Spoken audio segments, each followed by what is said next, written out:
getting honors, getting masters will help you. We are trying to make sure that you get equipped with other skills that will make you multidimensional, and that will also make you employable and palatable to the employer. And today, you're going to have the opportunity to interact with some of the stakeholders that we interact with. And this event today, I was saying to Dr. Brink, we are then starting to work as a unit because Dr. Brink is from Hertz, Dr. Pule is from Advancement, and these are three key components in the university that will assist and enable the employment and employability of our graduates. And with those words, I would like to say thank you so much for coming through. And I would say also that I am hoping that what you're going to glean from here today is going to assist you. Now, as of the event of today, we are in partnership with the Department of Higher Education. I remember I was on a panel with them, with the NYDA, doing the same thing, and I'm like, actually, this thing we must bring it home to TUT. And we have been engaging, I think, with DHEC since last year, and then we agreed on the 13th of March that it's going to happen at TUT. And then we also reached out to NEMISA, and NEMISA was saying we are on board, and they also brought in the Department of Communication and Digital Technologies. And we also then reached out to our industry partners who are here. And so today you're going to have quite diverse speakers, and we have LinkedIn, who are going to give us a broader overview of the South African labor landscape. We have DHEC, who are going to give us the report research on the occupations in high demand. And we also then would have the partners that would then be saying within this sector, these are the positions that we normally advertise, and these are the skills that we need. And we are not only going to be talking about the positions and the skills, but we are also going to be saying what interventions do we have. And one of the key problems that we tend to have is lack of information. And today you're going to hear about a lot of our courses, micro-credentials, that you can do for free, that will enable you and capacitate you to be employable. And with these words said and done, I am going to be to ask Dr. Eric from the APO to come through and say a little bit about the missing middle and the role of the APO office. Thank you.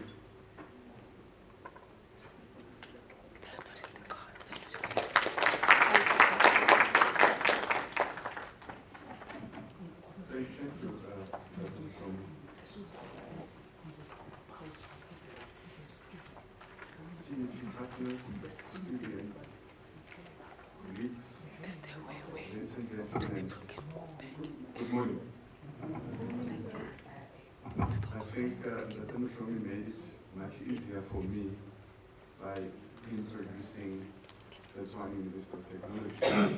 And I believe that we all know that TUT is the largest contract university in South Africa. And what is very important for us is to make sure that as a university we can produce future-ready graduates. And such events are very important to the university as we prepare the future-ready graduates. Our vision as a university is very clear and straightforward, because we need to make the knowledge work.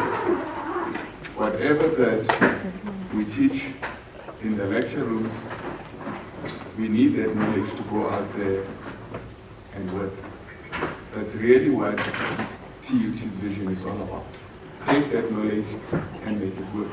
And we thank you so much, for bringing such initiatives to the university, which prepares our students to be ready for work. And maybe I should take everyone back to say before our students can be ready for work, they must first get into the university. They must first get to the university. They must first be registered in the university. I believe that you are aware that the registration for the university was extended due to the fact that we could not get the students to register. And there's reasons why the students could not register. And the reason is that half of the 60,000 plus students are funded by NSFAS. Half of the 60,000 plus students are funded by NSFAS, meaning that the university has only 3,000 students that can pay the fees, which means that 18,000 of students are what we call missing. Imagine, nobody say to people, why do you think I have gray hair now at my age? It's because I need to make sure that the 18,000 students get an opportunity to access the university before they can be future ready, before they can take the knowledge back to the community, before they can establish their own companies and as entrepreneurs, and so on.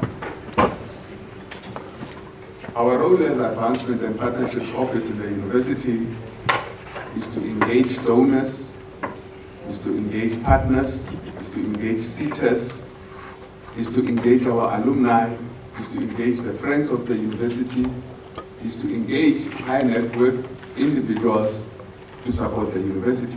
And only not to support the university with bursaries and scholarships, and also to support the university with other matters that relates to teaching and learning, which includes infrastructure, teaching and learning equipment, talking about extracurricular activities. I believe that the students that are sitting here, they have libraries, and those libraries need to be advanced. Now, because of technology, that Ms. Beck spoke about technology. Gone are those days where you get to a library and you search for a book, to take and do your assignment and so on. Things are changing now where we need e-books. So we need to make sure that as a university, we go out there and seek support for that. So as an advancement office in the university, our role is to go and engage and see how possible it is to get funding to support our 18,000 plus students that cannot pay fees, that does not have study material, that does not have accommodation, and lastly, that are not able to pay what you call a historical debt. I'll give you just I'm not sure if I'm allowed to say this. The university is sitting now at about 5 billion rand worth historical debt. And that shows the challenges that the university is facing, and not only TUT, many universities across the country are facing all these challenges. So on a day-to-day basis, ladies and gentlemen, TUT is striving so hard to look at ways on how we can build partnerships, how we can raise funds towards supporting our students. TUT has what we call a bursary scholarship fund, where that fund is to support our missing middle. Over and above that, we engage SSS teachers, we engage companies, we also engage our alumni, those that have graduated from the university, to support our missing middle students. Therefore, I would want you to put that as the first priority that if it's possible. That before we can start thinking of getting students employed, we must first think, how will they get into the university system? Many students graduate in this university And they are so happy, nicely dressed, because I normally attend the graduations. They're nicely dressed with their gowns and whatnot. And as they go up the podium, they receive their envelopes. And guess what? That's the reality. Inside that envelope, there is no certificate. It's a statement that you are owing the university, you need to come back and pay the university. So I believe that the partners that we have today are going to have to also look back and say, how now can we work together with the institutions of higher learning? First, to clear the historical debt. Secondly, to be able to assist our students to get employment. Because we believe that as soon as our students get employment, they'll be able to pay back what they are owing to the university. And that is the priority for the university with the partners that engage. Every company, every CEO, every COO, CFO that I engage, my role is to have a conversation that says to them, can you assist us register more students in the university? Can you assist us clear the historical debt and assist us to be able to get employment opportunities for our students? And that is very critical for the Tshwane University of Technology. Yes, we do have fundraising initiatives as a university. We continue to strive hard to get funding to support our students. And many students, after qualifying for their diploma, for their advanced diploma, many of them want to continue to do their postgraduate qualifications. And we're also pleading to industry, we're pleading to government to also be able to subsidize those who want to go further for their qualifications. And that is very important if we want to be an educated nation. Because we can be an educated nation that still has challenges of education. But it's important for us to be able to engage, hold hands together to support the so-called missing middle. And Dr. Mushomi, thank you so much again for this kind of initiative. As I said, we need to continue having more with the industry and also having an engagement with our students. Our students are very wise, ladies and gentlemen. It's not that they're ready for employment, they are also ready to become entrepreneurs. So it's important that we need to be able to look at those areas on how can we fund our own students to become entrepreneurs, our own students to start their own businesses and be able to create jobs for those that does not have the opportunity. So, ladies and gentlemen, that is our role. So when you see me on the corridors or when you pass TUT, you must know that to support our students. Before they could get to the third year, before they could get to the postgraduate diploma, before they could get an employment opportunity, they need to first register with 1,500 or 2,500. Thereafter start paying the fees for the university. So my job in this university is to make sure that I get funding for those 80,000 students and make sure that I clear that historical debt. So we need partners, we need people to support the university in making sure that we produce the knowledge that way. Thank you so much.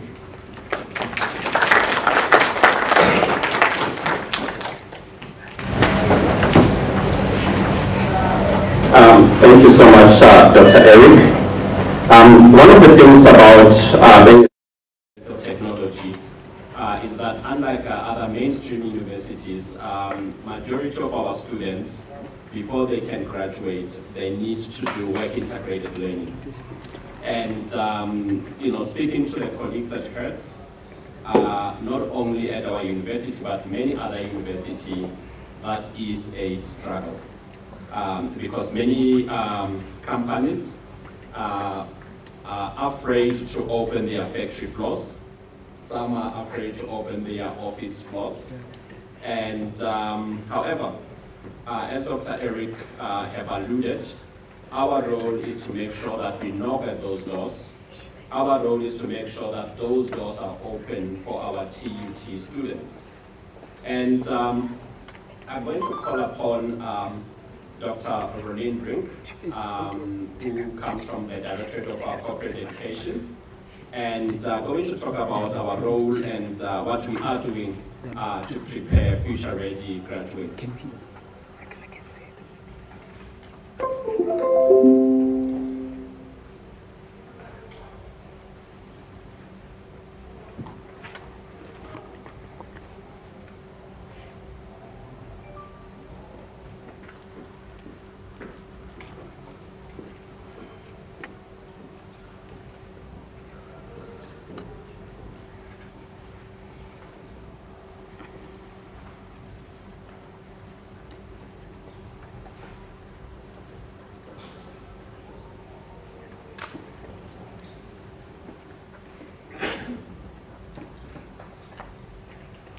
Good morning, everyone.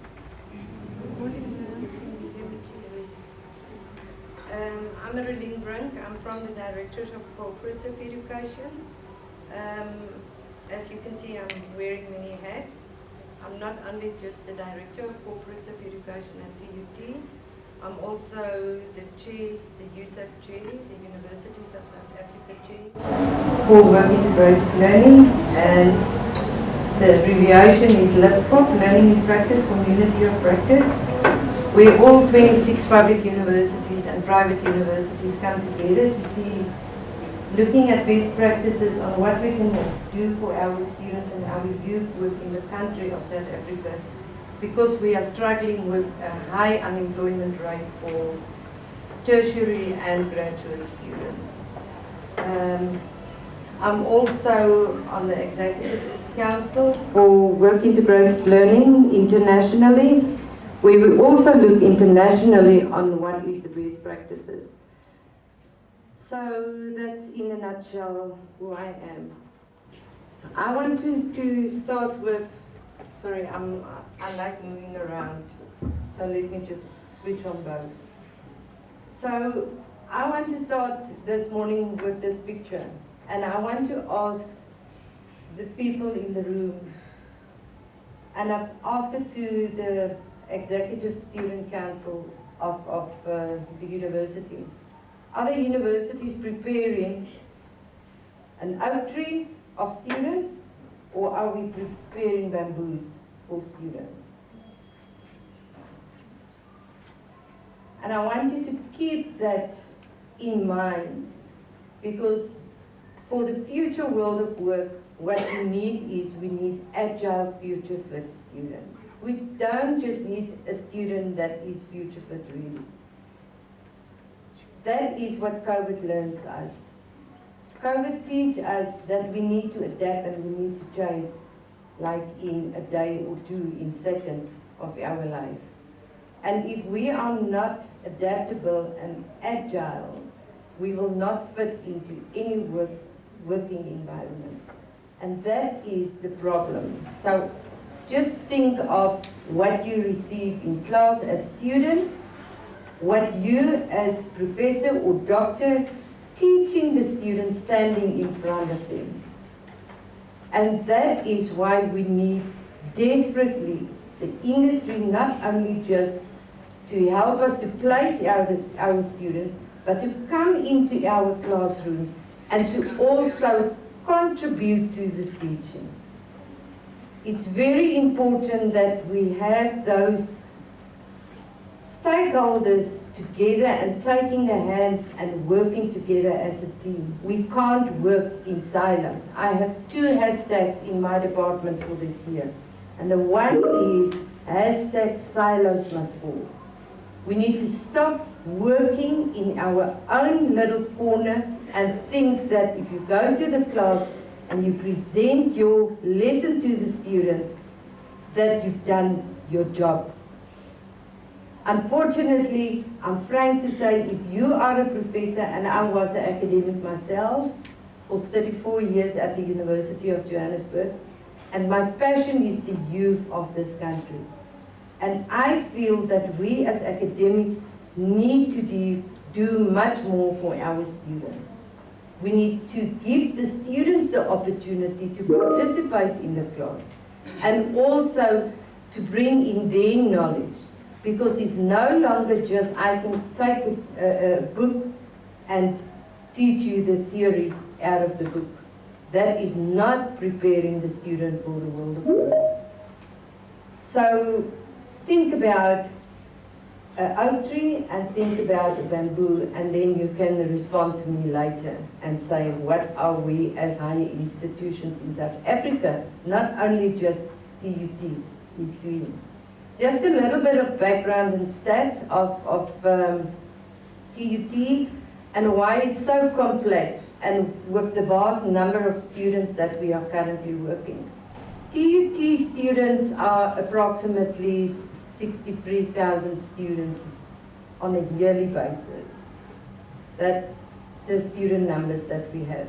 The number of faculties, there's 7 different faculties within TUT, and in those 7 faculties we have 51 academic departments. So for example, your Faculty of Art and Design, there's 5 different departments within Faculty of Art and Design. Economics and Finances, there's also 5 different academic departments. Then we have world graduate students, and I think there's a little bit of a bottleneck with this figure. There's a plus minus 11,750 students that we need to prepare for the world of work only in their 3rd year. And that's another challenge that I challenge the entire higher education institution landscape in South Africa. And I also challenge TUT academics and telling them, you are not preparing the students if you place them for 6 months at the end of their 3rd year. What did you teach them about what's going on in industry? When the student first registers within TUT, we are supposed to take their hands and coach and mentor them and link them with the industry so that they are prepared and well connected and have a network when they apply for jobs. And I'm so happy to see that you invited Stuart from LinkedIn or from LinkedIn, because I'm already in negotiations and talks with LinkedIn, because it's very important not just to give the student a qualification, but to add on top of the qualification other skills in that domain that the students are studying. Because if you have that piece of paper at the end of your 3rd year, it's just a driver's license. The day when I graduate with my PhD, my dean said to me, Relene, welcome to the academia, and now you have your matric to be a lecturer. That's the minimum requirements to be a lecturer at the institutions. And that doesn't mean that you can do the job. You still need to work in that environment and work every day and to get that skills. So the world graduate students, so that's the number on 3rd year level that we place with students, and there's different types of modalities that we're following within TUT. We're doing placements where we physically place the student within the working environment for 6 months. But there's also simulations. Some faculties are doing simulations where they get industry in and do a simulation with the students. But what's very important of work integrated learning is that the student must be assessed by the academic stakeholder as well as the industry members. Remember that work integrated learning and preparing the student of the work is a triad partnership. It is a partnership between the student, the university, and the industry. If there's no close relationship, what are the students learning? So then we will see that the number of graduates last year in 2023 was 11,541. And I did have a conversation with one of my colleagues last year, and it seems like the number is quite down from previous years. And I also think that the problem, or one of the problems, because of the low graduation number is work integrated learning, because if you don't do work integrated learning, you can't graduate. You can't pass your qualification. So work integrated learning and doing workplace placement is a very important factor. So let's look at the unemployment rate in South Africa. And yesterday when I was reading the stats of Stats SA on unemployment in South Africa, it's easy for people to say, oh, the graduate unemployment rate is 9.6. You need to read the definition between other tertiary qualifications and graduate, because our students can fall under other tertiary qualifications as well. Good morning, Dr. Koibubi. Have we started the seminar? Sorry, I don't know. That's maybe Teams, if the Teams there at the top can fix that out. So if we look at the statistics here, the unemployment rate for students with qualifications higher than matric in South Africa, that includes your TVETs, your UOTs, your comprehensive universities, your private and your public universities, you will see adds up to 30.2%. Unemployment students having a qualification in their hand. For me, that is heartbreaking. Because my passion is the employability of the youth. Are we doing the students justice? Are we preparing an oak tree or are we preparing bamboos? Because if the students can't find a job, it means that we are preparing what? Oak trees. Because they are not ready for the world of work. So that's the stats. Now, how do we prepare what I call an agile future fit student? A future ready fit student. Now, on the one hand side, you will see the hand with a globe. That is innovative. Academics and higher education institutions need to start thinking innovatively. We need to get industry in from the first year. The day when the student registers at any higher education institution in South Africa, we need to get the industry involved. The industry must be in the student's face from day one. We need to get them involved to mentor and coach the student. We need to get the industry in the classroom to do a problem-based case, where they will bring the problem to the class and the students will be divided into groups and brainstorm that problem and then present that problem to the industry. The industry will then say yes and no. It will not work like that. Yes, that's what you learn in class, but that's not how it works in the industry. And if we do that, we build networking. The students then will start knowing who are the people in the industry from the first year. So by the end of the third year, they will have a big network and it will be easier for them to connect with industry and find jobs outside. You will see the hands here. That means we need to build a network and we need to take hands. Remember that we are stronger together. If you're trying to work alone in your little silo, good luck. You're not going to be a success. You are going to fail because you can't be successful on your own. You need other people in your life to support you, either through coaching and mentoring or through other ways, but you need that in order to be a success. So that will then give us agile future fit students.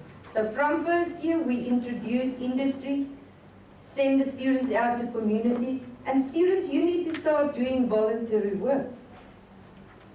Because only through voluntary work you will get that experience and those skills that is needed within the industry. If you think that you're going to apply, start a qualification, end a qualification, take that qualification and apply for a job, read the advertisement. The advertisement asks for 2 years 1-year experience. Where are you going to get it if you don't do voluntary work? Where are you going to get it if you are not involved in the community? So yes, I think that the industry, the universities, and the students need to take hands, and we need to work together. And I want to close with this. Remember, I asked, are we preparing bamboos or are we preparing an oak tree? And I really hope that we can say that we are preparing bamboos. But I don't think that any of the institutions is there yet. And I said it at the last committee committee of USAF. We need to do more for the youth in our community, and that is the universities. We need to get the industry, and that's why I'm so happy that the industry and Namisa and DHEAD is here to take our hands and to say we will help and we will assist. So this saying from the Japanese proverb is that a bamboo that bends is stronger than an oak that resists. And that's why I'm hoping that we're doing a bamboo. From the TUT side, I can inform everyone today that I've launched, or I'm going to launch, I already started the Council for Work Integrated Learning for TUT. I already have stakeholders from all the different faculties that will represent the different faculties. We selected a chair for the Council for Work Integrated Learning, and they're going to brainstorm and come up, and it's so wonderful to say that there's 5 TUT alumni that's part of that council. So we're going to try, it's baby steps, but we're going to try and do the best to our ability, but we need to start with trains in TUT. And then I can go back to the USAF and say, you see, it's working at TUT. We are now the best in work integrated learning. And that is where we need to go. So hashtag stronger together. We are only stronger if we work together as a team. And hashtag the silos must fall. Thank you so much for the opportunity.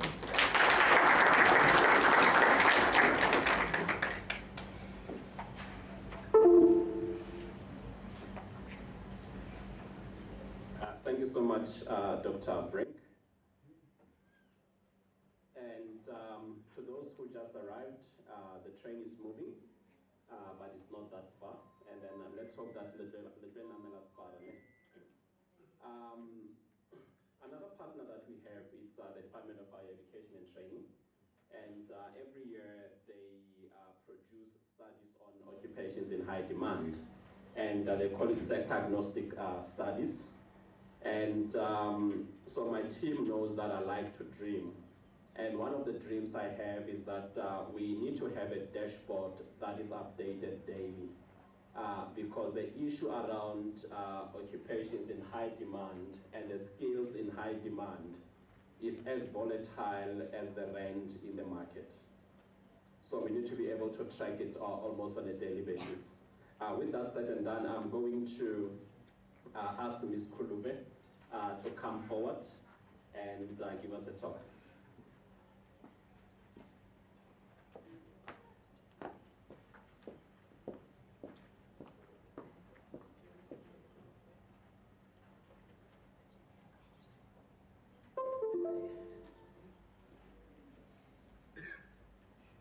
Good morning, everyone. Let me try and find my presentation first.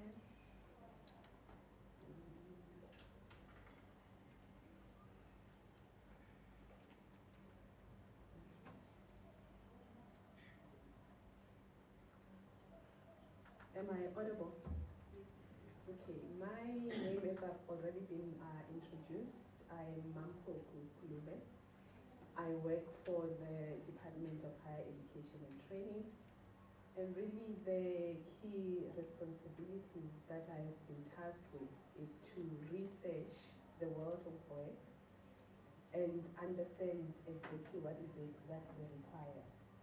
So that from our side, as a post-school education and training, we are then able to ensure that we develop qualifications. We are then able to ensure that our graduates really are registered in fields that will enable them to respond to the needs of the labor market. We have a dedicated website where we release all of our research work. It's the lmi.research.org. So all the research reports that we produce can actually be accessed on that particular website. But for the purpose of today, I will just be focusing on the national list of occupations in high demand, which we really try and produce every 2 years. I will just be covering what is the list, defining what the list of occupations in high demand is, and then how then do we identify the occupations included in the list, and try zooming to the occupations that are reflected there. So this list, we gazetting it every 2 years, but we were affected obviously by COVID-19, and also because we have been approached also by the Department of Home Affairs to research and assist them with the methodology and the list for the critical skills list. So, okay,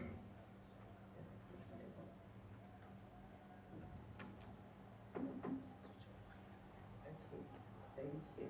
So as I've indicated, the gazette that our minister produces every year, consisting of the high-level description of the process we have followed, as well as the occupations in high demand, can be accessed also on our DHET website. So we're currently working on the latest list, because the current list that we're using is for the 2020, is the one that we gazetted and published in 2020. But we're currently working on the list, and the latest list that we're hoping will be released and published on our website in April 2024. So now, what is occupations in high demand? These are occupations that are currently showing strong employment growth or are experiencing shortages in the labor market. And shortages is very important that we highlighted, particularly when we're engaging with the students, because these are areas where we are saying currently in the short term we can't find people with the right skills. Therefore, we need to have a mechanism for getting foreign nationals into the country to assist in terms of the occupations that are currently in high demand. And the reasons is that of the mismatches. I think Dr. Brink touched on it. Because what we are seeing in terms of the research that we are doing, when we're engaging with employers, when we get engaging with researchers and various stakeholders, is that in South Africa we have a challenge of what we call structural unemployment. On the one hand, we have employers saying, we really are finding it difficult to find graduates or people with the right skills or the skills that we require. But on the other side, we have quite a number of unemployed graduates, as Dr. Brink has mentioned, which means that as a country we're struggling with mismatches between the supply of the skills and the demand for the skills. That is why we're producing this list of occupations in high demand, to begin to signal to our learners, to signal to our graduates the sort of occupations that they actually stand a better chance of finding employment should they have the necessary qualifications required for those particular occupations. And why do we need to know which occupations are in high demand? So this information will help our young people to decide what kind of jobs they could take up in the future. So we want to provide a mechanism where, as early as in matric, when you're deciding, next year I'm going to varsity, what sort of field should I enroll in? will I be able to find employment in that particular area? So this list of occupations in high demand help you to decide what kind of jobs that you can be able to take up in future. So the list also helps our young people to choose their subjects in grade 10. So am I audible? Yeah, it will speak a bit louder. Okay. Just signal if I'm not audible. Yes, so this list also helps our young people, our learners, as early as in grade 10. We need them because in terms of the list that we are producing, we are saying these are the occupations in high demand and also try to reflect the sort of qualifications that you require for those occupations. And we are doing this so that even in grade 10, you are then able to understand, do I actually need maths, pure maths, or maths literacy, or science, or physics, if I want to enroll and take up the opportunities that are available in the labor market. So this list can also assist the learners as early as in grade 10 to make informed decisions about the subject choices. So it also helps our young people to choose their field of study for further and higher education. For example, if it's engineering in high demand, it will also in the list reflect the sort of qualification you require for that. And it helps us to prioritize which qualifications and programs we offer at our universities and TVET colleges. We have what we have enrollment planning processes, so that through that processes, this list is also used as one of the mechanisms to decide where the focus areas should be. And I think the minister has also been vocal about the fact that even the funding for NSFAS needs to try and consider the occupations that are in high demand. And then the list also helps us to inform enrollment planning, as I've mentioned, tell us whether we need to develop new qualifications, because we are beginning to see a lot of new and emerging occupations. Because we have new sectors like the hydrogen economy, and we know that there's a boom for the ICT sector. So there are new and emerging occupations that are emerging. And we need to be able to develop qualifications that respond to those occupations. It also guides us in terms of resource allocations where we have scarce resources available. Then we can try and decide and make sure that we focus on the occupations that are currently in high demand. And then the list serves as a guide for the allocation of bursaries and scholarships. As I've indicated, we have the National Skills Fund, the NSFAS, the employers. We're engaging quite a lot with employers in terms of the bursaries that they are offering. We are saying that use this list as a signal for our learners to pick up learners in fields that they will stand a better chance of finding employment.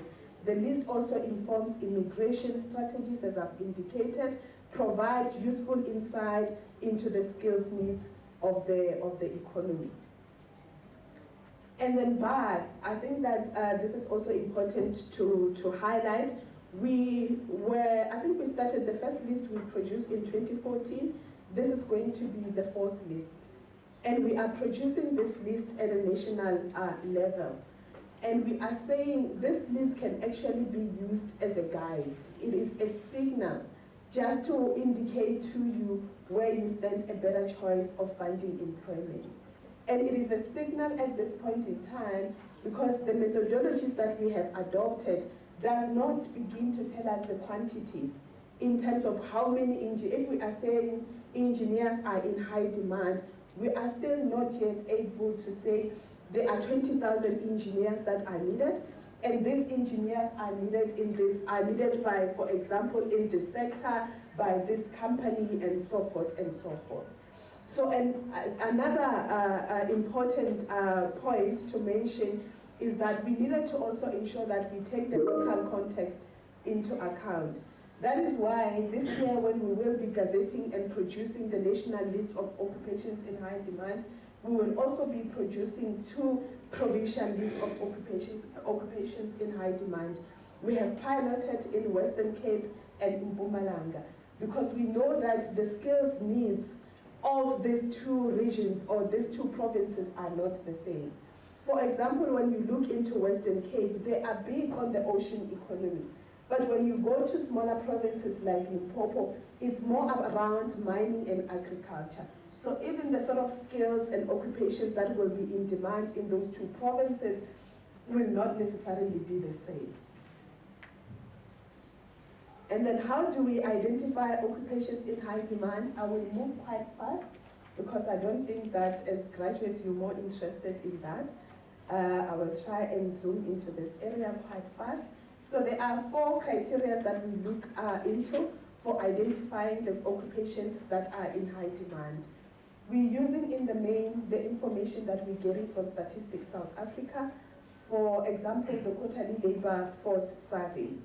So that information then enables us to check the employment growth, to look at the wage growth, the vacancy growth, and also we have added a new dimension for this new list, which looks at the recruitment agencies. I think we have worked with Career Junctions, and we have also started working with PNET in terms of the job advertisements that they actually release on a daily. So that information is a very critical indicator or criteria for us to begin to indicate where there is demand in terms of occupations. And then this is just the approach that we have taken to say that as soon as we analyze the secondary data, we then have to calculate the demand score for that. We also do the same for the information that we gathered through the survey, calculate the score per occupation, add the 2 dimensions and come up with a composite score, and then identify a cutoff point and identify then occupations that are in high demand.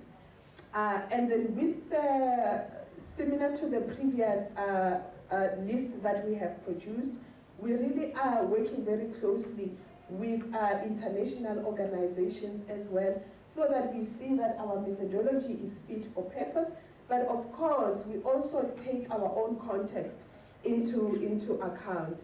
And as I've indicated, for the new list that we will be producing now, we have made use of a survey, which is actually something that we have done for the very first time. I think I won't go much into this. Dr. Brink has added, has already mentioned some of this finding to say that really as a country, we have been experiencing poor economic growth, which has then resulted in decrease in employment. And I think it's very important to mention to mention this point, because for as much as we are doing all this, producing this list to provide signals in terms of where the demand is, if our economy is not growing, our graduates will still not be employed.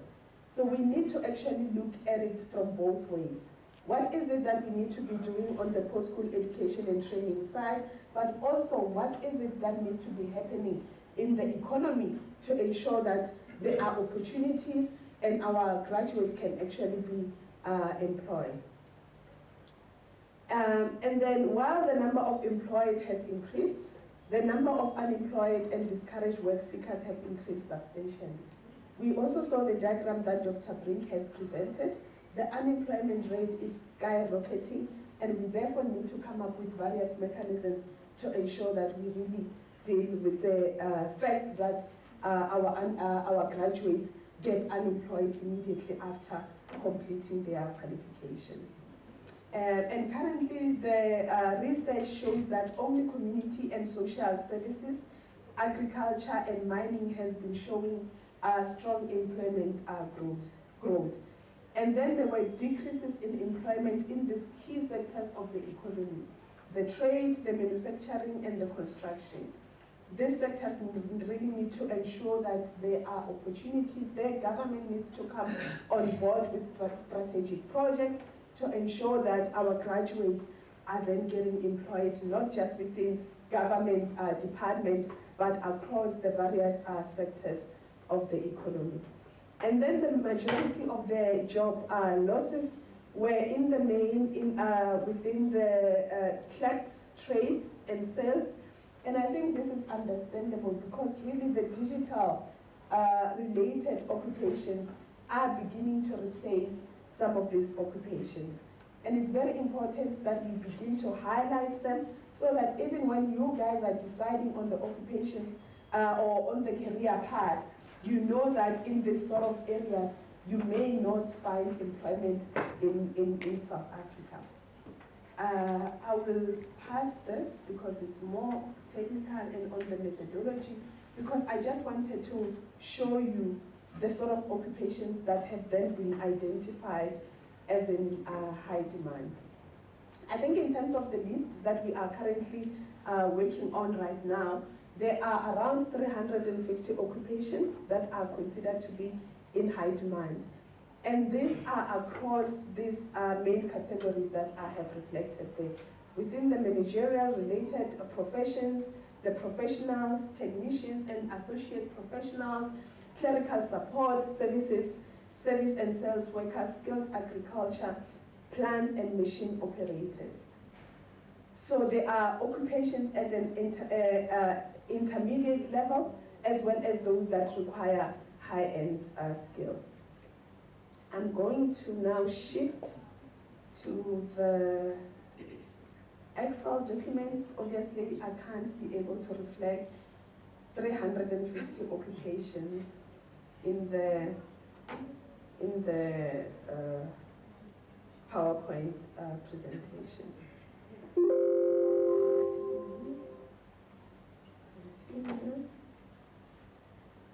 Yes, so these are all the occupations. I don't know if you will be able to see all of them there, but we try to categorize them for the key occupational categories that most of the consultations, most of the stakeholders we have engaged with so far have been showing much interest.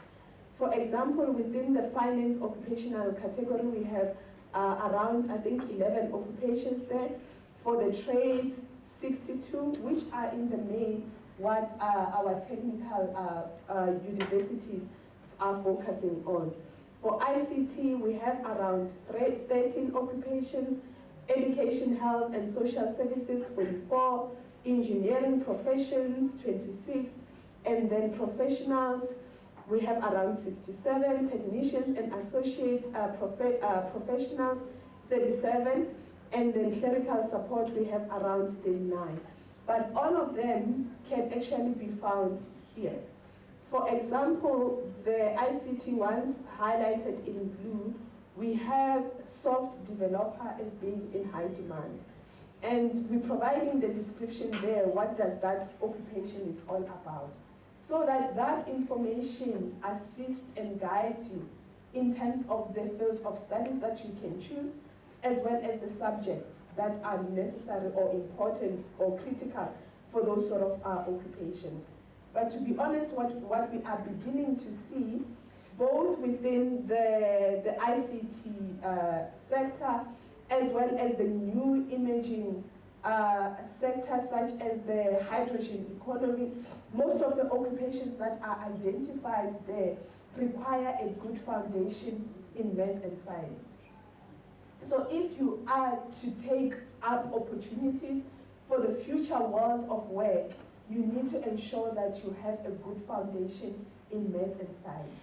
And we are telling you this while you are at a university, so that even in your cycle of influence, you have younger sisters and brothers, you begin to share this information with them so that they are better able to make informed decisions as early as in their schooling system. We also have the data scientist there as reflected as an occupation in high demand. Developer, programmer is there, the ICT system analyst, information technology manager. There's quite a lot of occupations that are in high demand. So as soon as this information is gazetted by the minister, we distribute it quite widely to all of our universities, and we also make ourselves available so that we can engage with various stakeholders as well. And we also have a dedicated website in the department is called the National Career Advisory Portal, where such information is loaded there. And then in that portal, we're even making it specific. We provide the occupations, we provide the description of the occupation, we provide the qualification that you require for that occupation. We also indicate the subjects that you require for that occupation. And over and above that, begin to indicate which universities and TVET colleges in South Africa are able to offer you those qualifications. I won't dwell into all of them. I don't think I have enough time, but this information will then be made available to everybody who wants to engage on it. You can start by looking at it on the NCAP website, or even on the 2020 list that we have produced. But as soon as the latest list is released in April, we will make sure that we share it with Unene and Tsidi so that they can distribute and share with all of you. I'm gonna stop there. I think I've taken all my 20 minutes. Thank you.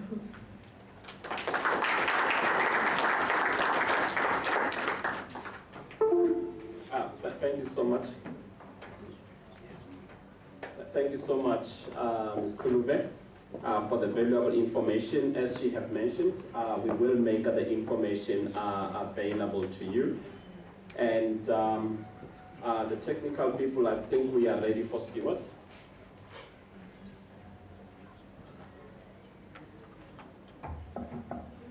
We could check his online.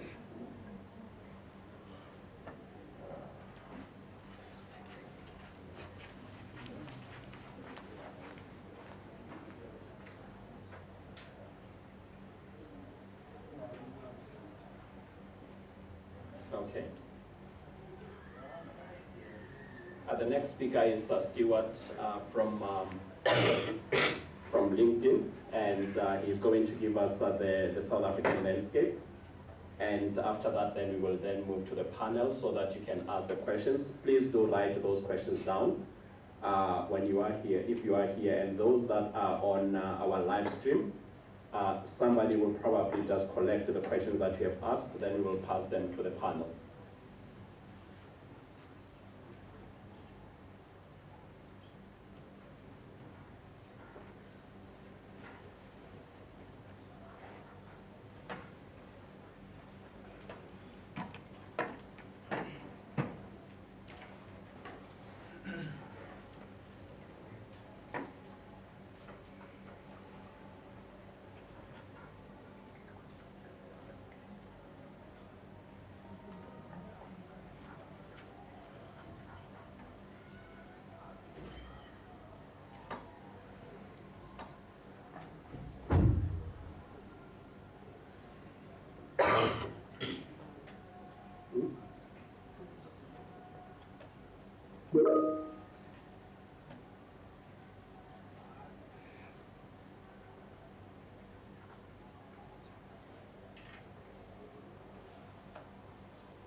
Can you hear me? Yeah. Yes. Good morning. Can you hear me? Yes. No, we can hear you. Good morning. Can you hear me, please? Speaker is Stewart from LinkedIn, and he's going to give us the South African landscape. And after that, then we will then move to the panel so that you can ask the questions. Please do write those questions down when you are here, if you are here, and those that are on our live stream. Somebody will probably just collect the questions that you have asked, then we will pass them to the panel. Superb. Can I begin? Yes, please do. Okay, superb. So thank you very much for this opportunity. My name is Stuart Samkange, representing LinkedIn. At LinkedIn, I have the opportunity and the pleasure of working with higher educational institutions, working with colleges, TVETs, and of course, universities. Ultimately, I join you here today to help with a program that we run, which is our Graduate Activation Program, which provides insights and skills to you as learners so that you can progress on your career. I also joined this session to really help in solving for 3 areas from a South African perspective in terms of the challenges that we face. The challenges that we face, of course, have been highlighted by previous speakers, but namely focusing around solving for employability and poverty, solving for inequality, and of course, unemployment. So I have the pleasure today of sharing with you some real-time insights into the world of work and some of the trends that we've been observing. If you pay close attention, towards the end, I have some free resources that I'm going to be making available to you. I'm hearing an echo. Can I continue? Yes. Can you hear me, please?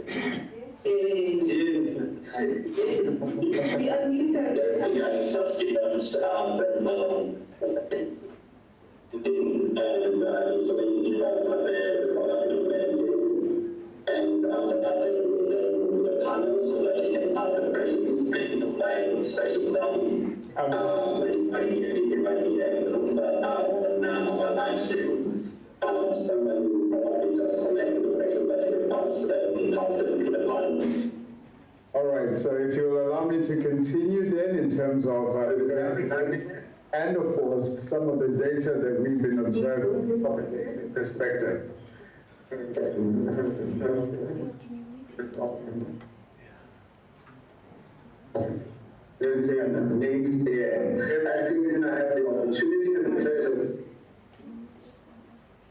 Folks, I don't know if you can still hear me. I'm hearing an echo. Can you hear me? Yes, you can.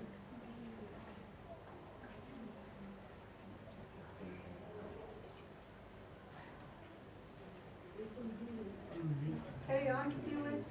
I'm going to assume that you can hear me, and I'm going to continue until I get any notification otherwise.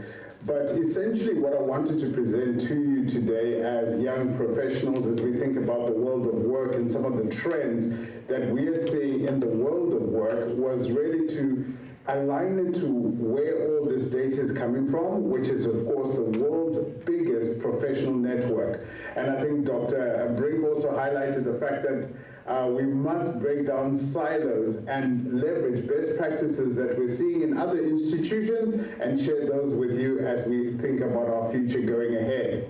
So, the data I'll present today will be based on LinkedIn. And just to demystify LinkedIn for all of us to ensure that we have the same common level of understanding around the opportunities LinkedIn presents for us, is that of course we must understand what it stands for.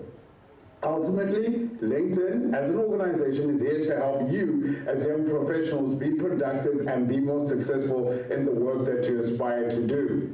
On this same platform, we are then able, as young professionals, to look at those who have ventured into the world of work, whether it's for IR, artificial intelligence, machine learning, to understand what skills they acquired and how they managed to get into the jobs and the situations they're in.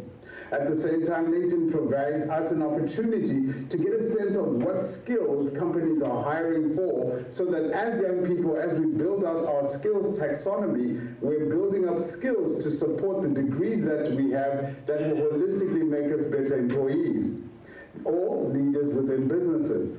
What would be some of these skills? These skills would include, of course, hard skills, to include behavioral intelligence skills, and last but not least, it will include some essential soft skills. Again, this is the same platform where LinkedIn has the opportunity to showcase jobs that we're seeing from these 63 million companies. And on any given time, there's between 11 to 20 million jobs that are available on the platform. So as young professionals, as young people, as we venture out into the world of work, wanting to understand what jobs, what opportunities, and what skills are in demand, LinkedIn provides us with a unique opportunity, unlike any other platform, to understand the world of work and what opportunity presents for us. Thinking, of course, around the whole concept of the fact that we want to destroy silos and leverage best practices of what has helped young people progress from campus into career, we looked at doing some research at LinkedIn to understand how the graduates get access to economic opportunities. And what we found is that when we interviewed over 4.5 million young professionals over the last 5 years and how they were able to get economic opportunities within 12 months of graduating, there were 4 outstanding areas which I wanted to share with you before we start looking at the industry trends. So what we're looking at here are the 4 things that will influence positively your ability to access economic opportunities. What are some of these? So essentially, as a young professional, it pays for us right now to start understanding the organizations and the institutions that are currently hiring so that we can start building up meaningful relationships with those that work in those industries or those sectors so that we get informational interviews that will set us up for success. Alternatively, what we can also do is start highlighting in our own profiles, in our own branding, what work experience we've had. And it's so important that today we're talking about work integrated learning, doing simulations, doing placements. All of these constitute work experience and help define you as a young professional. But the focus of today's session is really about talking about the skills that will help change our economic trajectory and our economic success going forward. So that brings me to the last 2 points there, which are skills. An investment in skills has helped young professionals gain access to new economic opportunities. As we talked about these skills, we said it's necessary to build hard skills, soft skills, and behavioral intelligence skills so that holistically organizations see us as a right fit for the world of work. And what's more, as young professionals, if we really want to get economic advantage, it is to not only acquire the skills, but it's also to go about acquiring the digital validation around the skills that we say we hold or the skills that we say we understand. At LinkedIn, we're proud to align and help you as young professionals access these new economic opportunities and the trending jobs, or at least understand the occupations with the most demand by complementing what we provide on LinkedIn with your career journey. So you and I both have access to LinkedIn. That's the first place where we should be really building out our professional profiles, where we should be networking, where we should be communicating our interests in new areas of technology, and where, again, we can go in to meaningfully build out relationships that will help us in terms of skills endorsements, recommendations, or just giving us informational insights into those jobs and careers that we are seeking. What's more, LinkedIn has, of course, a learning platform. Dr. Brink has already spoken about this, that today we're already in negotiations with the university about how we can get some of these skills into your hands as young professionals. And if you pay attention, at the end of this, I am going to give away a link on how you can access some of these courses for free already in advance of our partnership with the university. Because here's what's happening in the world of work and why I'm emphasizing on talking about skills as we talk about the occupations in demand. I'm emphasizing on this because essentially the world of work today, the recruiters and the hiring managers that are looking to employ you are looking not only for your degree, but are looking to understand if you have the skills to solve the problems they have in the world of work. And why are skills so important? I wish I was there with you in South Africa in person, but I want to ask you this question. And maybe just by a quick show of hands, we can get a sense of your understanding of the world of work. Here's a statement for you. Skill sets for jobs have changed by around 15% since 2015, and that by 2027, this number is expected to grow by 20%. Here's a hint. If you believe this is true, lift up your hands. If you believe this is false, you'll get to lift up your hand shortly. What we're looking at essentially here is to confirm if the percentage quoted here, the 25%, is correct. So by show of hands, I know I'm not in the room with you today, those that believe that skills have changed by a factor of 15% since 2015 and that this is set to double by 2027, let's lift up our hands. I wish I was there in person to view the room, because here's what the answer is. It's false. Skill sets for jobs are expected to change by a factor of 25%, not 15, 25%, and that by 2027, this is set to double. So the investment in skills for young professionals is absolutely essential if you want to thrive in the world of work. But we're gathered here today to understand what are the trends, what are the fastest growing jobs in South Africa that we can address as young professionals.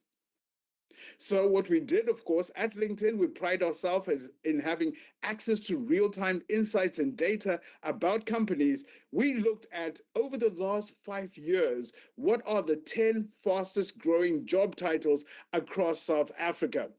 And of course, given that we're looking at 5 years, this will take us back into looking a little bit into how the waves of changes came about, promoted by the pandemic that we faced. We'll also get to a sense of how jobs have evolved as we start going into a macroeconomic environment. And lastly, as the advent of technology and development of new technologies changes the world of work as we know it. And what we found is that over the last 5 years, these are the top 10 jobs. And I'm sharing these jobs. I won't go into specific detail. I am going to give you a QR code at the end where you can start going in and delving into what skills are specifically required for each one of these jobs. But these were the top trending jobs, the top 10 trending jobs that we found over the last 5 years had the biggest growing demand in South Africa. And not only are we sharing this list so that you can have a list of top jobs that are available, but we're sharing this list so that you can take specific actions. Some of the actions that you can take as a young professional, as you see out these lists of the top 10 jobs are, number one, you'll be able now to deep dive and understand what skills are required for each one of these roles. I'm going to show you a QR code afterwards so you can understand what are the preferred and essential skills for each one of these roles. Number two, as you chart out your career, as you think about the occupations that have the most demand, it's really to leverage these insights to understand which jobs are currently available in location in South Africa and which jobs would be available to you from a remote work capability perspective. Because as we know, and has been said before, not all of our young people are looking to stay in country. Of course, as universities, we have students from foreign countries, so we want to be able to address the economic opportunities, not only in South Africa, but of course, those opportunities that allow us to work from South Africa, providing remote work. I shared this list also so that you have an opportunity to start setting career goals as a young professional. Whether you're transitioning or pivoting from what you've studied into a different career, you may want to leverage this list that you're seeing up here to start creating your career goals. And more importantly, I want this list to help propel you into action, to start doing the meaningful short-term learning courses that will help you align with these economic opportunities. And why learning? Well, like I said, the world is driven by a skills-first approach, where, of course, today our recruiters are looking to ensure that you have the skills that holistically align with what they're looking for in terms of vacancies and job openings that organizations have. As a young professional, I want to rest assure you that the investments you make in additional learning are not going to go to waste.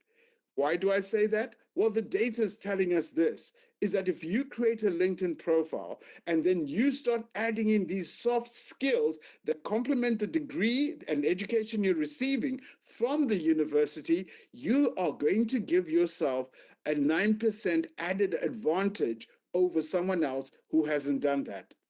What's this added advantage? The added advantage to be shortlisted, interviewed, or hired by organizations. Because what your skills that you're adding onto your profile will do is that it will help organizations to identify you as opposed to you spending a lot of time job hunting on the platform.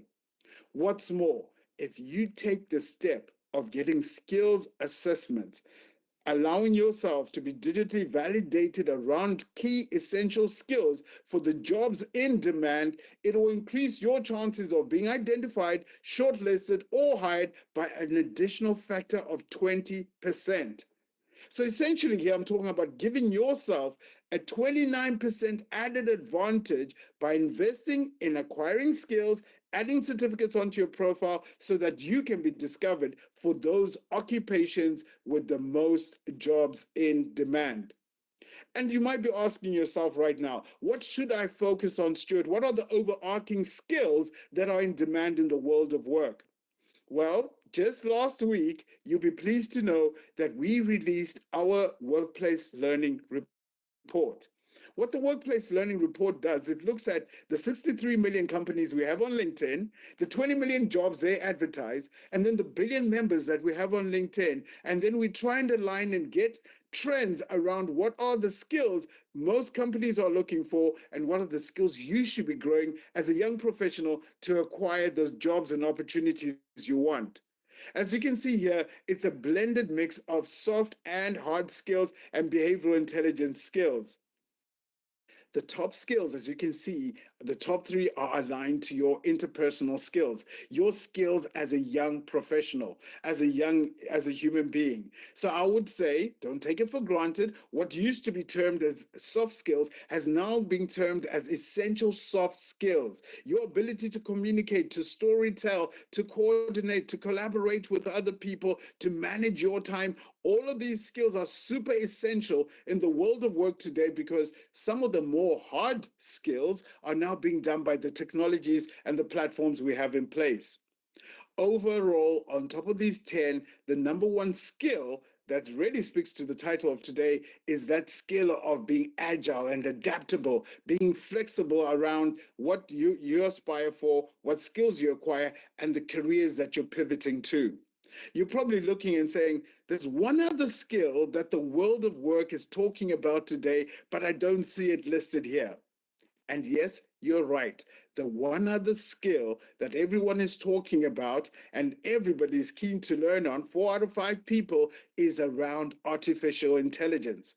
And we've seen a rise in terms of jobs looking for people who can prompt artificial intelligence to storytell, to produce documents, etc. So artificial intelligence continues to be or is one of the top skills that is being acquired over and above these 10 skills that I've highlighted on this skill. As we think about 2024 and as I start summarizing what the future looks like in terms of some of the trends that we're seeing, I wanted to end off by highlighting what we're seeing from our real-time analytics in the world of work, specifically for South Africa. First of all, I wanted to highlight what are the top 6 skills that have the biggest demand in South Africa today. So what we're seeing here are the skills that are fastest growing in demand in South Africa and the skills that I would urge you as young professionals to invest in. Why would I urge you to invest in these skills? I'd urge you to invest in these skills because here are the industries that have the biggest openings and the most demand for talent like yourself. No doubt, the first one is, of course, our search, staffing, and recruiting agencies that have the biggest wallet share in terms of hosting jobs that you as young professionals can go after. But more importantly, the remaining 5 industries are industries that you can start researching, looking at companies within those sectors to understand what opportunities they have, what skills you should be growing as a young professional as you go into the world of work. I also wanted to highlight for you who is currently hiring in South Africa. And again, leveraging our real-time insights into the world of work in South Africa, these are the top 6 companies that are currently hiring. And no doubt, you can see a correlation between the skills that are most in demand in South Africa and the companies that are currently hiring talent in South Africa or have the most jobs open. Part of our partnership with TUT is to help you as a university foster closer industry relationships with these organizations so that when we come back and are helping to shape your career as young professionals, not only are we educating you about the world of work, more about those companies, but helping you acquire the essential skills that will make you a better fit for these organizations that we know are hiring in South Africa. And right here, I've just featured the top 6, but of course, this list extends beyond 6. But I just wanted to give you a view of our real-time insights onto what that world of work looks like. I thought it also important that as I'm about to release you, for you to walk away from this session knowing that when you're searching for jobs, when you're thinking about opportunities, generically in South Africa, what are some of the jobs that have the biggest openings? So that when you're thinking of jobs, you're searching on LinkedIn for these specific jobs that have the greatest openings for us as young professionals. These are the top 6 jobs, if we generically look across South Africa, that have the biggest openings available for us. But if we want to be more specific around jobs related to 4IR, these will be the jobs that have the biggest openings across South Africa. As I said earlier on when I started my presentation, I will be sharing a QR code that is going to help you get into the world of work and for you to become successful as you journey forward after this conference.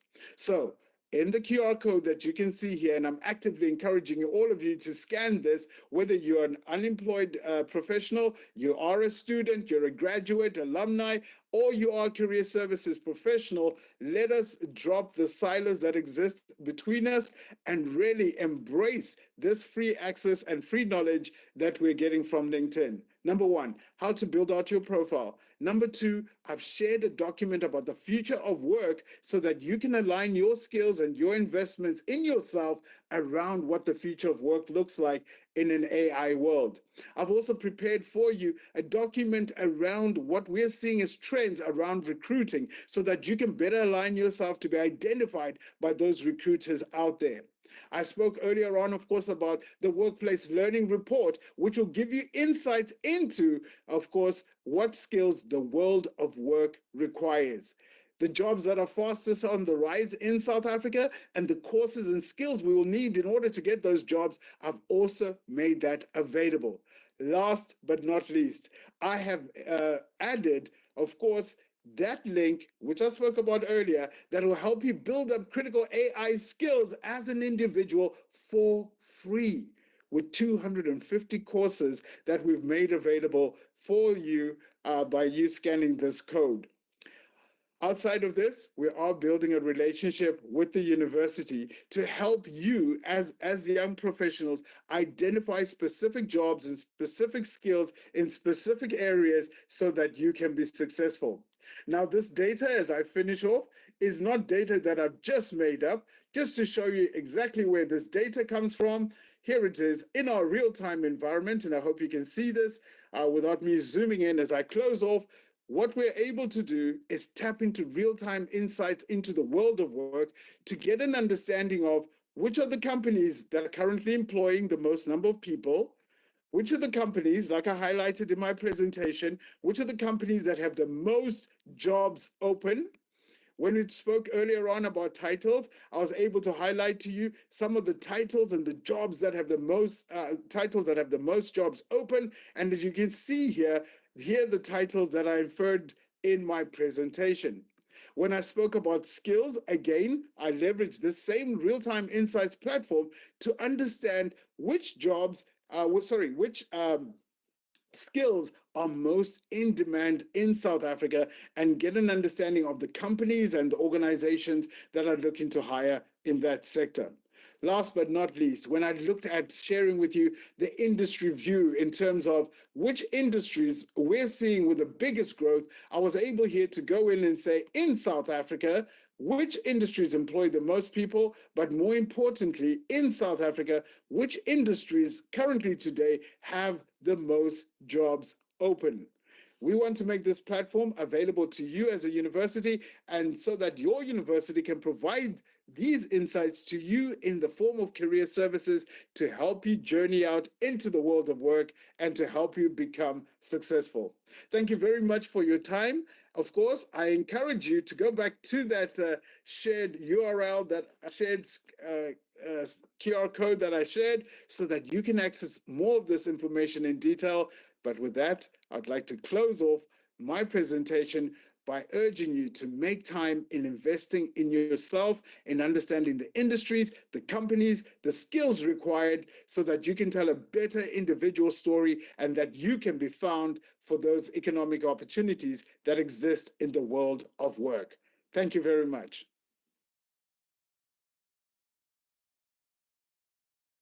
Please don't go far, because we are going to start with the panel discussion. Thank you so much for the talk and for the great offering. And I'm looking forward to the partnership between TUT and LinkedIn. Because just checking in if we can kick off our panel discussion at this stage. Can you hear me? So I would say, don't take it for granted, what used to be termed as... Yeah, can you hear me now? Okay, cool then. Yeah, we will kickstart our panel very soon. I was saying that thank you so much, and I'm looking forward to the partnership between the university and LinkedIn. As we say, we want to take TUT from good to great, and I think together we can do that. I'm going to ask Ms. Kuluva and Ms. Nomaswazi and Dr. Brink to join us here for the panel.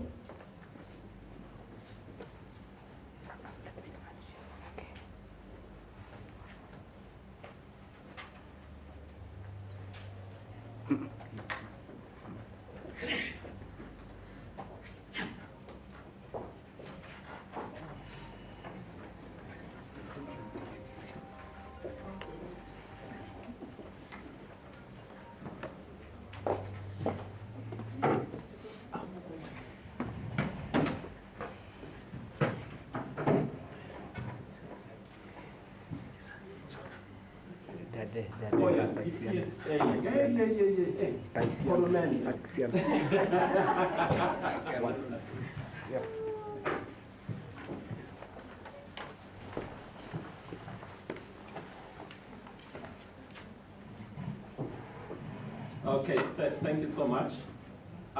Before we could kickstart, I would want Ms. Nomaswazi to basically outline a little bit from MindWorks. Just for background, the Institute for Future of Work has a partnership with MindWorks, and we have done a pilot where we set 482 students or graduates to look at their readiness for the employment market. And unfortunately, out of that 482, we were only able to find 6 that were ready and are being prepared by MindWorks. But I would want to give her an opportunity to just outline some of the offerings that MindWorks have from the perspective of preparing the candidates or the graduates for the market. And when she's done, I will also then ask Dr. Shadrach from the DPSA to actually outline a little bit about some of the opportunities within the public sector. Good afternoon, everyone. Can you all hear me? Still morning. Yeah, still morning. Okay, still morning. All right, good morning, everyone. I'm Nomaswazi Nkosi. I am the Funding and Strategic Partnership Manager at MindWorks Academy. We're a digital skills training agency based in Rosebank, but although we do give our training offerings, we do it nationally, virtually mostly. So thank you, Felisa, for the introduction. It's a great honor to be here with, with TUT and our fellow colleagues in different industries. I'm very grateful to know that we're all speaking the same language of, the willingness to upskill unemployed youth and allowing you an opportunity to transition easily into the workplace, understanding the realities that many of you face after graduating. So Mindworks Academy offers digital training skills, MICT, CETA accredited skills, mostly in systems development and business analysis. We are migrating onto QCTO, where we will merge into RPA, which is robotic process automation, as well as other offerings as well. In addition to that, we do offer electives, which are short skills programs that are added on to your CETA accreditation. So those could be in data science, Java, AI, cybersecurity, and all of that. And the premise with our offering is that, in addition, so when we recruit unemployed graduates, people like you sitting here in the room, in addition to your tertiary qualification, you're able to walk out by training with us, having a CETA accredited course, as well as an international accredited course, because with the electives that we do suggest that you probably write an AWS Cloud Practitioner course or a Java OTP accreditation, just to boost your knowledge about, about your studies. So that's essentially what Mindworks does. So we understand, but what makes us unique is that we're not just a training service provider. We do focus on work integrated learning. So usually in the year that you train with us, usually about 3 to 4 months is the theoretical component, well, the in-class training component of what you do. 30% of it is theoretical, but 70% is more practical. So getting your hands dirty with codes, with all the softwares and systems that you'll need to learn. And then the remainder of the time is you experiencing the work integrated learning part.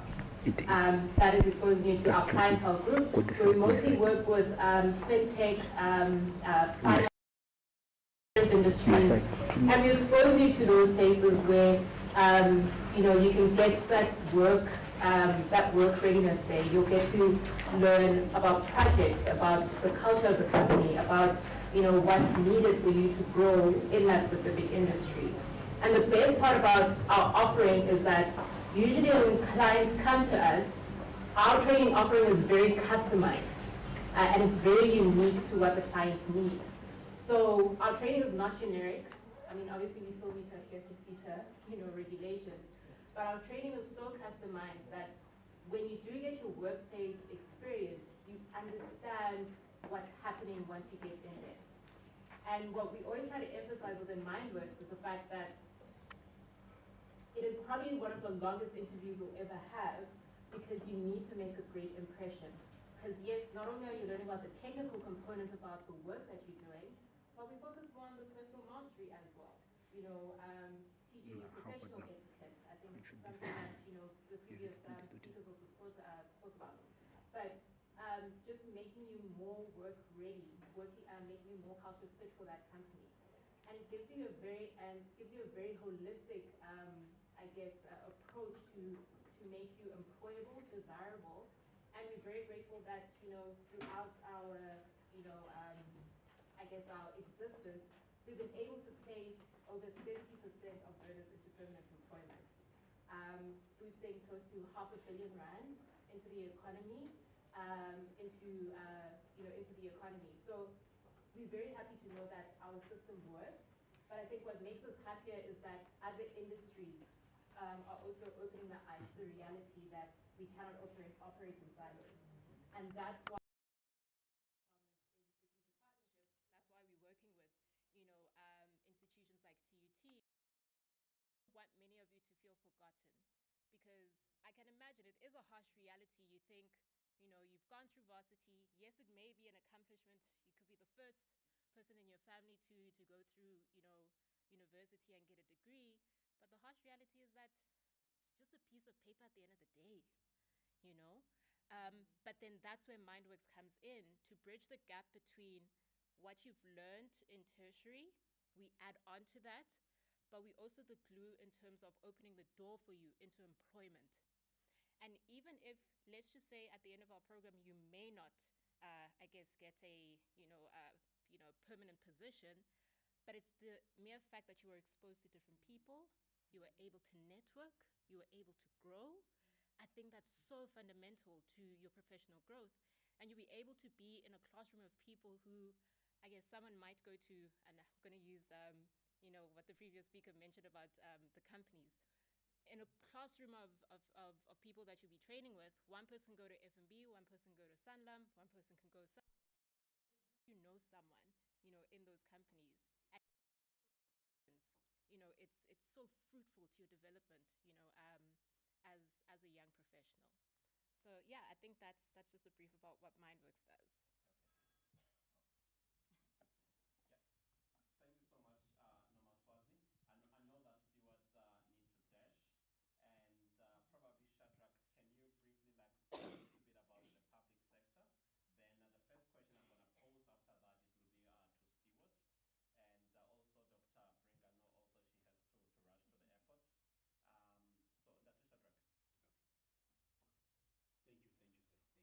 My name is Shadrach Mbondomse. I'm currently working for the Department of Public Service and Administration. I think it is imperative just to maybe indicate what is it that the DPSA is doing.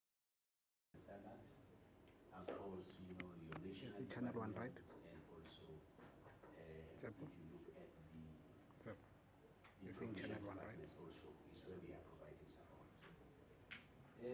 With regard to the offering specifically, if I may talk to those issues quickly, looking at the current gaps, as Memam has earlier on, alluded to. Specifically, we're talking to the skills research. There are a few issues that I just want to talk to with regard to that. Specifically, I'm relating to the public service. Specifically, if you have interest, maybe to join. Firstly, most of the challenges that we are experiencing in terms of recruitment within the public service, if you look at the sector skills plan, there are a number of skills that have been outlined that talks to those issues. One, there are challenges with regard to the lack of relevant experience and also qualification. Now, let me just zoom to the mismatch itself. If we talk about the skills mismatch, with regard to the qualification itself, one might be overqualified, one might be underqualified. When we talk about the skills mismatch, if you are underqualified for a specific job, it's classified as a skills mismatch. Two, it can be a skills gap. Now, when we talk specifically about the skills gap, it is when now we are referring to a lack of competencies within an occupation. There's something that has been raised by Mr. Stewart. He spoke about the technical competencies, behavioral competencies, etc. Now, when you are referring specifically to the competencies within an occupation, is where most of the time the challenge is. You may be good technically, but with regard to behavioral competencies, that's a skill gap. That is why it is imperative for one to also do the certificate, etc., to empower yourself, because you might find yourself having those challenges. And the third category of skills mismatch is based mainly on the study fields.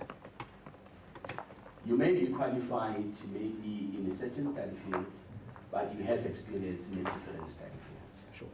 That is a skill gap.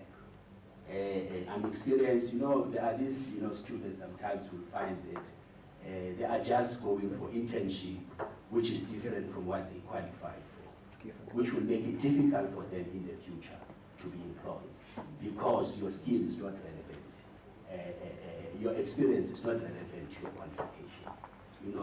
Those are the areas I think that are important that you need to look at in whatever that you do. Sometimes out of desperation, you just want internship. But looking at those issues will really assist you, to align and to make sure. Within the public service, as I indicated,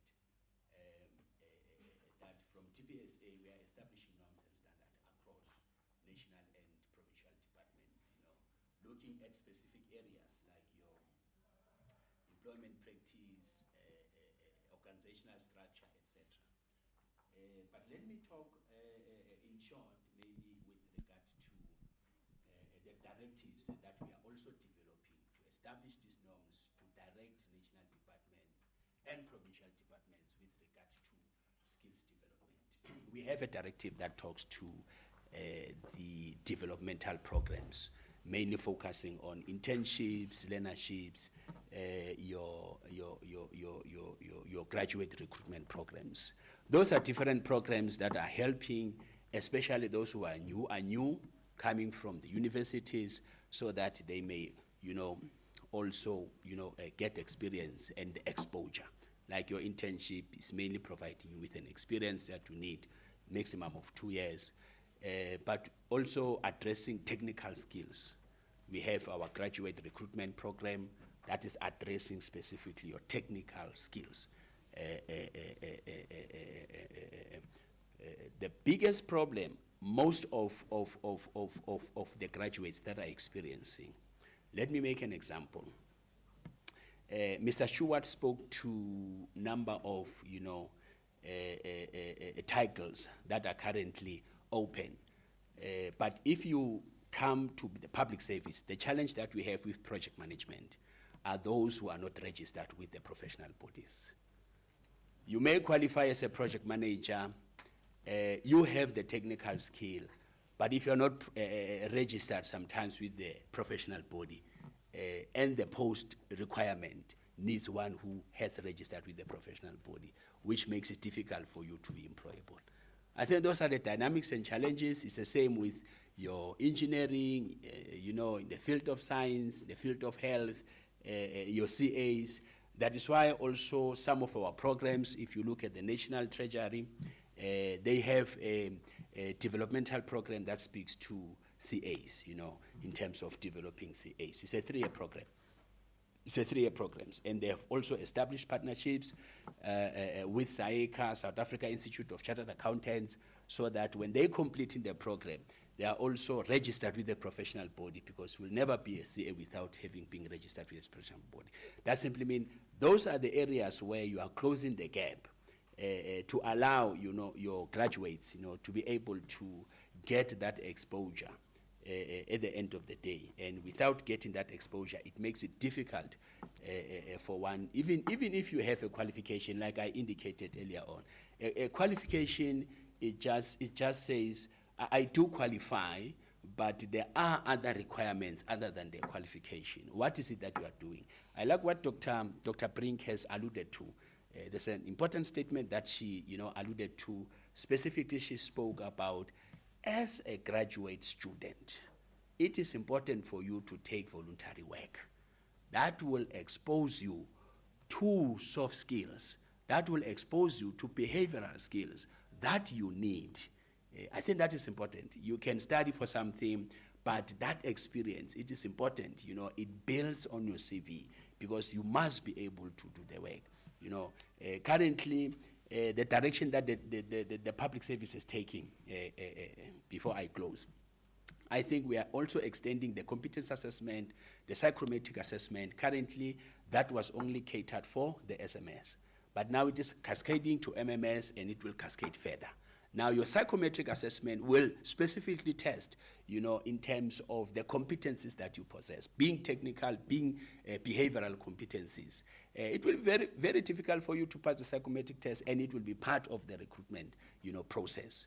Now, it is important for one to know, as much as you are now currently studying for a qualification, but you must be forward-thinking. Forward-thinking simply means, after 3 years from now, I must be employed. What is it that I'm doing to prepare myself? I think those are important issues that you must zoom into, address those issues. They will help you in terms of standing out, from what Dr. Brink has indicated. 30.2% of graduates are unemployed. It's not that there is no work. If you look currently, at number of vacancies in government, there are so many vacancies. Why? The problem is you are not compatible.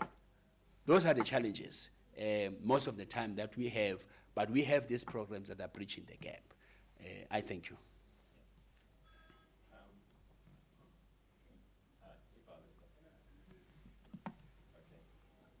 Thank you so much. I'm going to pose some few questions to the panelists and probably take some few questions from the floor so that we rush the time.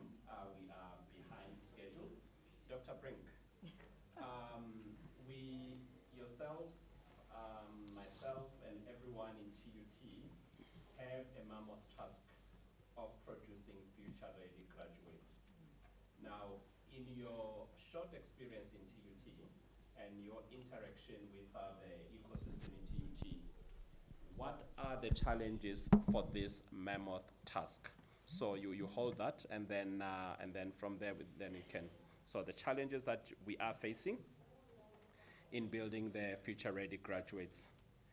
Noma Swazi, we did that pilot, which basically Dr. Brink is the custodian of the database of unemployed graduates. And can you basically give us lesson learned? Because some of the people that are sitting here are on that database, and then we might be analyzing them very soon. Because when the industry says we need people, we go to that pool. And can you basically provide us with a lesson learned? What are the biggest things that disqualified that huge number? So from the top of your head. Yeah. And Osmampo, one of the things that people tend to say is that government is not doing anything. It's because government doesn't communicate. I would like you to basically offer from the Department of Higher Education some of the interventions that DHET has, have made in order to make sure that we have graduates that are employable and we have the industry on our side. And Ndate Shadrach, you have mentioned that the problem is compatibility. I worked in government for 5 years, and in some of the lower positions, you are right, there is a lack of compatibility. But now somebody is sitting here, they are hoping that one day they can work for the government. What will make them compatible? We'll start with Dr. Brink.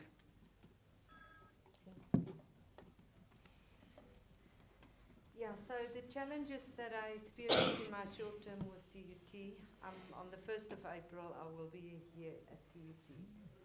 And the problem or the challenges that we experience is, number one, everyone is working in silos. So we need to break that silos. Secondly, we start as a university too late to introduce our students to industry and to the world of work. So that's the reason why I've started to break the silos by working closely with all the faculties and all the students. That's the reason why I start working with IFO and Advancements Office, because we need to take hands. So that is the challenge, is to break those silos and to then start introducing different modalities of work integrated learning from the first year right through the third year. I agree that we place the student in the third year is the ultimate. But in the first and the second year, we need to introduce, for example, community engagement projects, service learning projects where the students can go out to the community and do a project on their specific qualification within the community. An example of what I've done previously at the other institution where I worked at is where we start an IT clinic where the IT students will go out to the communities, and these Magogos and these SMMEs that don't know how to use technology within their SMMEs. Why can't these students do a community project, go to those SMMEs and teach them how to use technology within their small, medium enterprises? They give back to the community, but they also learn from the community and get the skills, the extra skills. So it's a huge task that we need to do. But I think if we can start with small baby steps and start implementing, like in first year, small projects within the different departments of the institution, the academic departments, I think that we will, in the next 5 years, we will be able to say we've done a change within TUT and our students are future fit ready. At this point in time, I need to say that we're not there yet. We need to walk a road, but if we work together and we take hands, we're stronger together. If we break the silos, then we're also stronger together, because then we will start working together.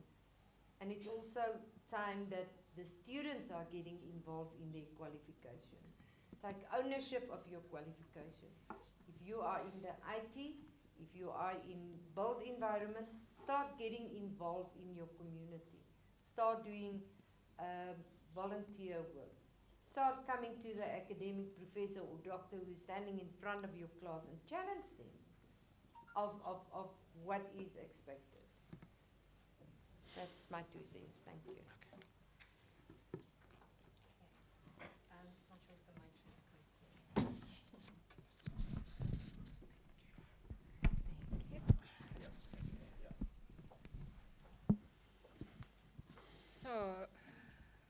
So to answer your questions about lessons learned, so as Celisa mentioned that we had 400 plus candidates that we had to sift through. We have to give credit to TUT because you actually sent the communication to those learners to make them aware of MindWorks. But it's only unfortunate that we only got a few responses with only 6 candidates coming into our program. So what we realized was the reason why we got low engagement was, I think, just the lack of awareness of who MindWorks is or what companies like us do and why we exist. And even considering us as a bridge between tertiary, once you finish your tertiary education, and going into the workplace. So I think that's on us as MindWorks, that we never put our names out there. I know very few institutions know of us, but not everyone knows of us. So I think that's on us.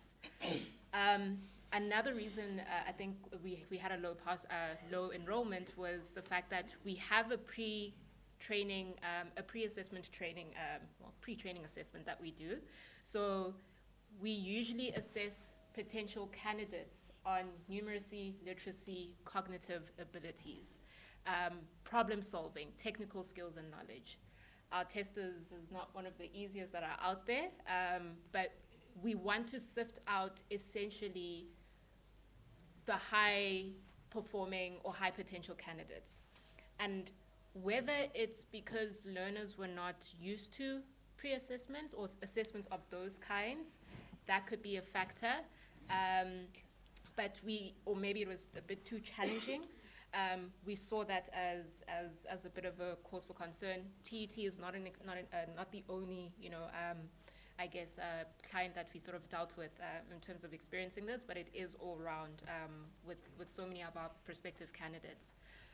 But the thing about MindWorks is that even if we see this result, we still want to interview learners. And so in the interview process, what we're very pleased to see was that the TUT candidates did very, very well. Until I think Kunene mentioned that TUT has an in-house professional social development in terms of doing interview skills and all of that. So that's where they actually shine the most. So yes, we saw the pre-assessment training results, but it wasn't a true reflection of who they were, their enthusiasm, their willingness to commit to this one-year training program, and which made it all the more comforting for us as a team to onboard them and accept them for training. So I think that's, kudos to TUT for doing that. Please don't stop, because what it does, it just makes our whole journey of doing personal mastery, coaching and mentoring, which my colleague, Motlatsi Mashavela, she's our talent acquisition specialist. So she goes through the entire year with all our candidates doing mentoring and coaching in line with line managers that you're in workplace work integrated learning experience with. And it just makes it so much easier for candidates to merge in that sort of way. I think just 2 other points in terms of why, in terms of this lessons learned, is that I think that there is an immediate gratification of wanting any kind of job after you graduate, rather than being strategic in terms of transitioning between once you've completed tertiary and once you get into employment. I can imagine you've studied for 3 or 4 years, you've already finished matric as well. The last thing you want is an extra year of school. We get it, it's a lot. You just want to get into employment and get it over and done with. But that extra year is so fundamental when you train with us because it gets you an additional certification, a CETA accreditation that is so specific to whatever field you want to go into, that it's worth that extra 1 year and worth the networks that you're going to build, worth the knowledge that you're going to gain. So it goes back to what Dr. Brink mentioned about technically as MindWorks, we should be making ourselves known as soon as you start university, you know. And as you journey, some of you might change courses, you know, degrees along the way, but knowing that if you guys know that we exist, it could be part of your education strategy and planning to say, even after 3 or 4 years, if I'm done, I know I want to, you know, train with MindWorks. Or maybe in your 3rd year, you can come to us and say, can I shadow someone within MindWorks just to gain that workplace experience? And knowing full well in the employment side, even if you place yourself, you know, in any job, it's so contradictory that we get to experience that you need 2 years experience for an entry-level job, which is a little bit odd. But that's where the job shadowing comes into play. That's when internships come into play. But it has to come with your encouragement to want to do that, but also us making ourselves known and clients opening the doors to allow you to be in those industries. And yeah, I think those are the main points in terms of lessons learned while working with you in our pilot. And we look forward to probably many of you wanting to plan with us. So you're welcome to speak to myself or my colleague Mutlatsi if you're keen.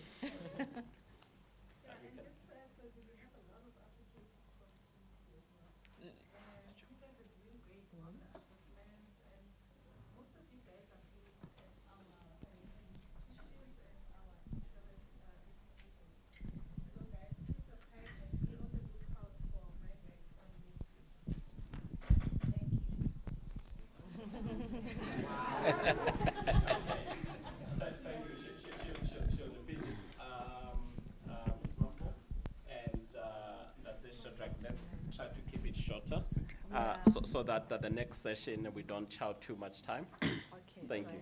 Yeah. Thank you so much for the opportunity to respond.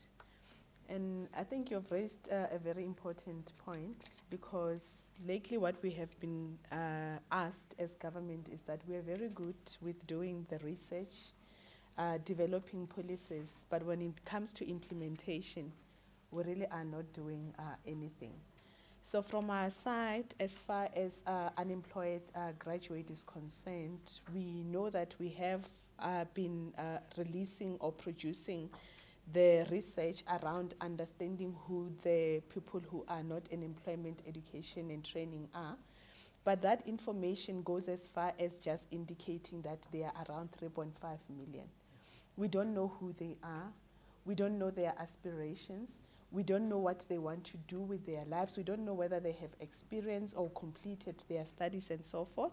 So we said that right now is about interventions. We need to think about interventions and ensure that those that are not in employment, education and training are absorbed either in workplace-based training back into the world of work or maybe in education and training.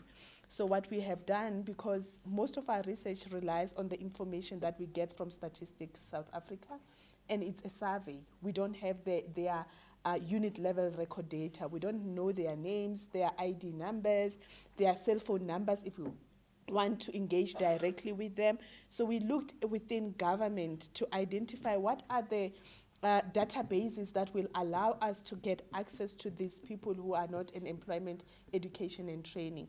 We looked around, we looked at the Department of Employment and Labor, the ESSA database that we have used. We have looked at the grants registers for the South African State Security Agency. And what we have realized is that the grant that comes close to defining or a proxy that can be used as a proxy for people who are not employment, education and training is the SRD grant, the 350 SRD grant. So we approached and partnered with the SASSA colleagues to say that we want to use this information to allow us to understand why is it that there are so many people, over 18 million people in South Africa receiving the SRD grant. We want to know their demographics. We want to know whether they have some sort of experience. We want to know what their aspirations are. Do they want to go back to school? Are they lacking workplace-based training? Where are they even located in South Africa? Regional dimension as well is important, so that from our side, working together with our 21 seaters, we can begin to say, you know what, there are so many, maybe 10 people who are located in Polokwane who are looking for internship. And then we engage directly with the seaters to ensure that the interventions that we put in place are directed exactly to what the aspirations of the individuals are. So that is work in progress, and we're hoping really that we will be piloting at least in 1 or 2 provinces in the next year also. But we're working very closely with our seaters. We're currently putting the interventions together. We have accessed the information from SASSA. It's about now getting, dealing with the POPI Act, because that's a dimension. We can't begin to contact and engage unless that dimension has been addressed. Thank you, sir. Yeah, without a waste of time, I think I was requested to address what will make you compatible, specifically at the lower position. Press the button, yeah. Oh, sorry. Thank you. I was requested to address the question, what will make you compatible at an entry level. The issue that I just want to raise currently to young people, one, we are living in a competitive world. We are talking developmental programs, etc., but you must compete with somebody. If you don't have that mindset, unfortunately, you are not going to make it in this life. That simply means you have to ask yourself a question: what will make you outstanding? And what competitive advantage will you have so that you compete successfully? I think those are imperative questions that you must ask yourself when you go for interviews, when you prepare yourself for the world of work. Then number 2, let me advise you quickly.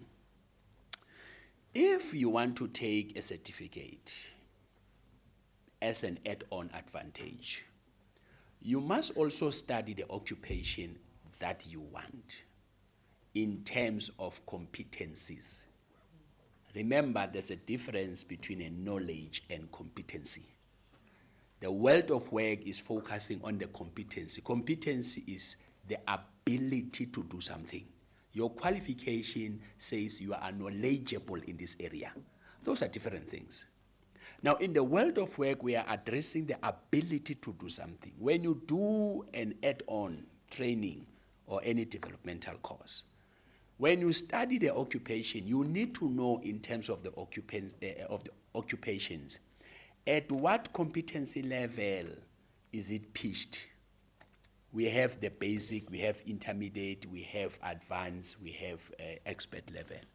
If you do a certificate that is addressing basic, you are going for an interview that requires one to operate at an intermediate. You are not going to make it. Even your certificate is not relevant. It's a mismatch. You have project management certificate, but what we are looking at what level this training has been pitched. Are we addressing basics, intermediate, or you attended an advanced course? Those are important issues that you must know that will help you at least to operate at a higher dimension. Then the other issue that is important that I just want to share with you that is key, in terms of competencies, we have proficiency level, we also have the importance of competency. When we talk about the importance of competency, is whether this competency is at a level of being relevant to the occupation that I want, or is critical in that occupation, or is not relevant, or is relevant at a certain degree. That is important. The last issue that I just want to close with. You may perform very well in an interview, but only to find that you are lacking one key competency which is regarded as a critical competency. Critical, that simply means it requires you on daily basis to do. If you can't perform in that one, you are not good for that job. Now, any occupation that you get into, it has, your critical competencies, your relevant competencies that are not so important. That you must know, that you must study, that you must, make time. As you look at the advert, when you look at the advert has everything. But the knowledge in terms of studying what is required, most of the time, even ourselves, we find ourselves that we are not making it. Because if you don't study those things, you will always, be outperformed by somebody else. I think those are important issues. For one to be compatible, you must prepare and understand what is it that you want. And certificates must be relevant, your qualification must be relevant, your experience must be relevant, as I've just indicated earlier on. Thank you, sir. Yeah, we can switch off the mic. Yeah. Let me thank my panelists. I was too ambitious to think that I will open the floor, but we have a section for Q&A. Because the next set of speakers are actually standing between us and lunch. But they are also very critical, because then you have heard about the occupations in high demand. The question would then be, what is it that I have to do to be able to access those? Are there opportunities to upskill myself? So the next set of speakers are going to be talking about micro-credentials. They're going to be talking about opportunities that are available for free. Stewart have mentioned what is available on LinkedIn, and NEMISA, DCDT, African Bank, and others will then be talking about what kind of opportunities from the upskilling perspective. So that is the next session that we are going to.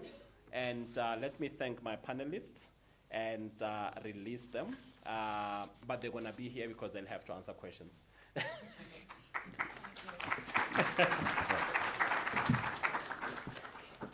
Okay, I'm going to call upon Ms. Nozipho Sihlahla from the DCDT. She will be presenting on the South Africa Digital and Future Skills Strategy. We will have a Q&A. Yeah, we will have a Q&A. Yeah.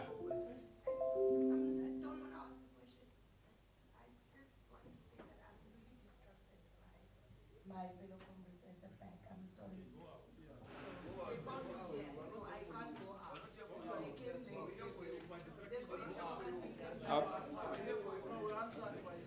Okay, cool then.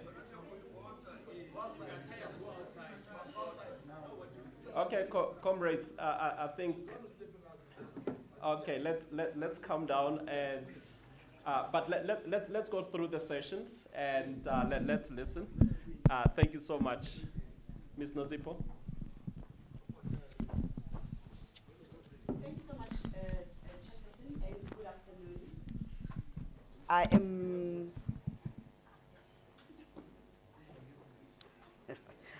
I'm going to try and run through my presentation much quicker.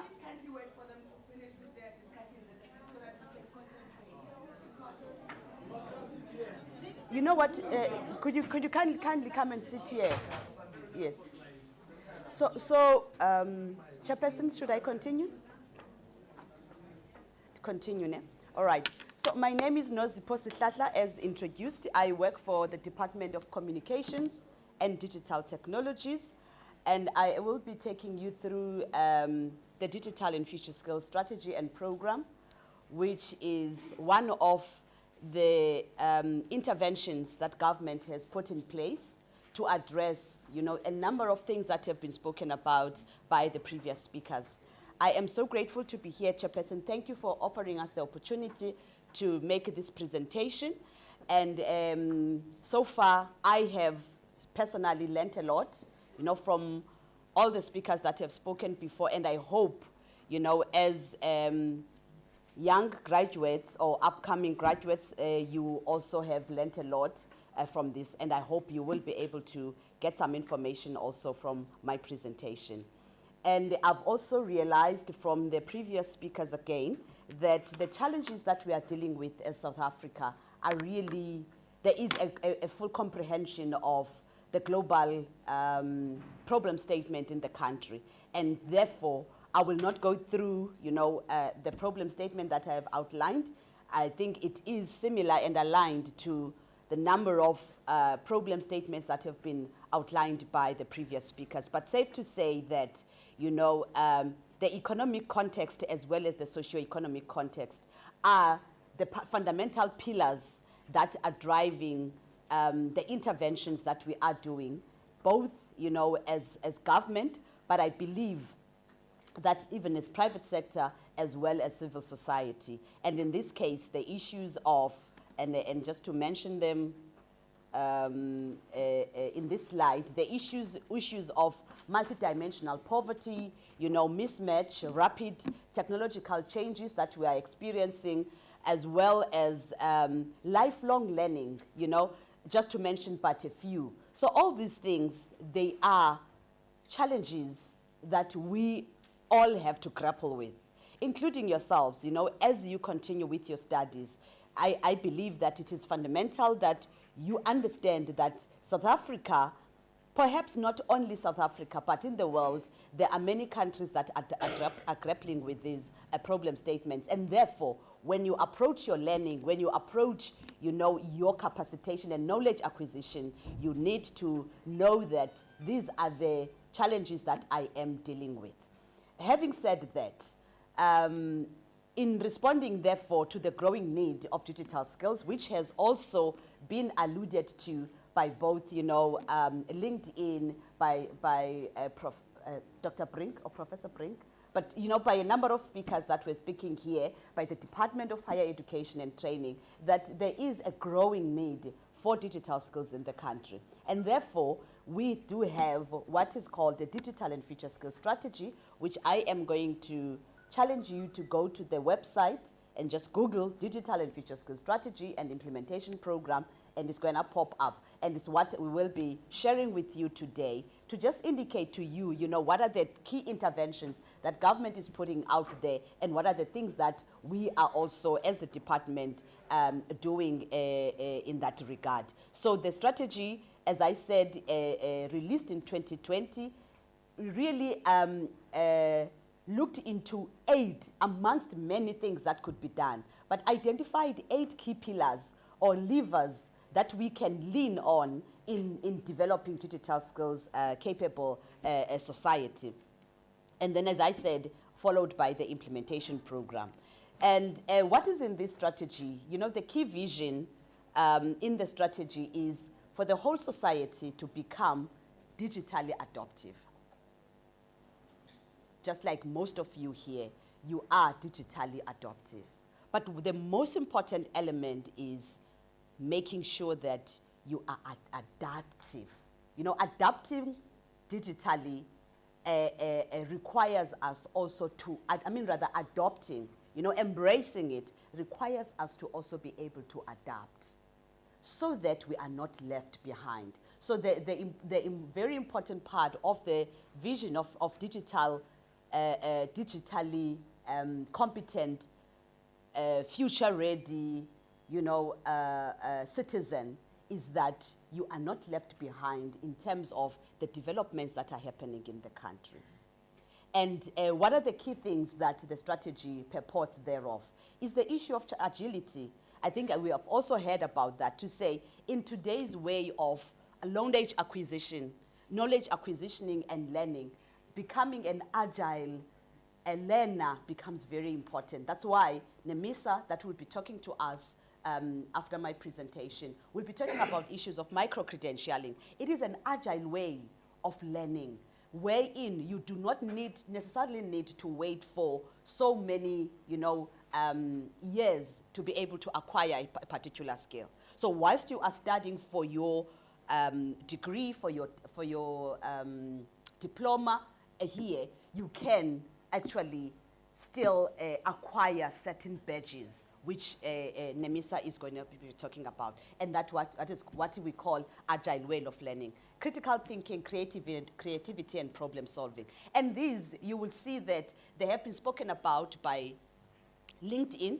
They've been spoken about by the World Economic Forum. If you go to the World Economic Forum report, where they are talking about an education 4.0, the future of an education or an educated person. I think I need my eyes now. The issue, again, of problem solving comes out very clearly there, the issue of collaboration as well as adaptability. So those are the foundational basis of being a digitally capable citizen or a digitally capable a person or competent person. Having said that, what is the theory of change then?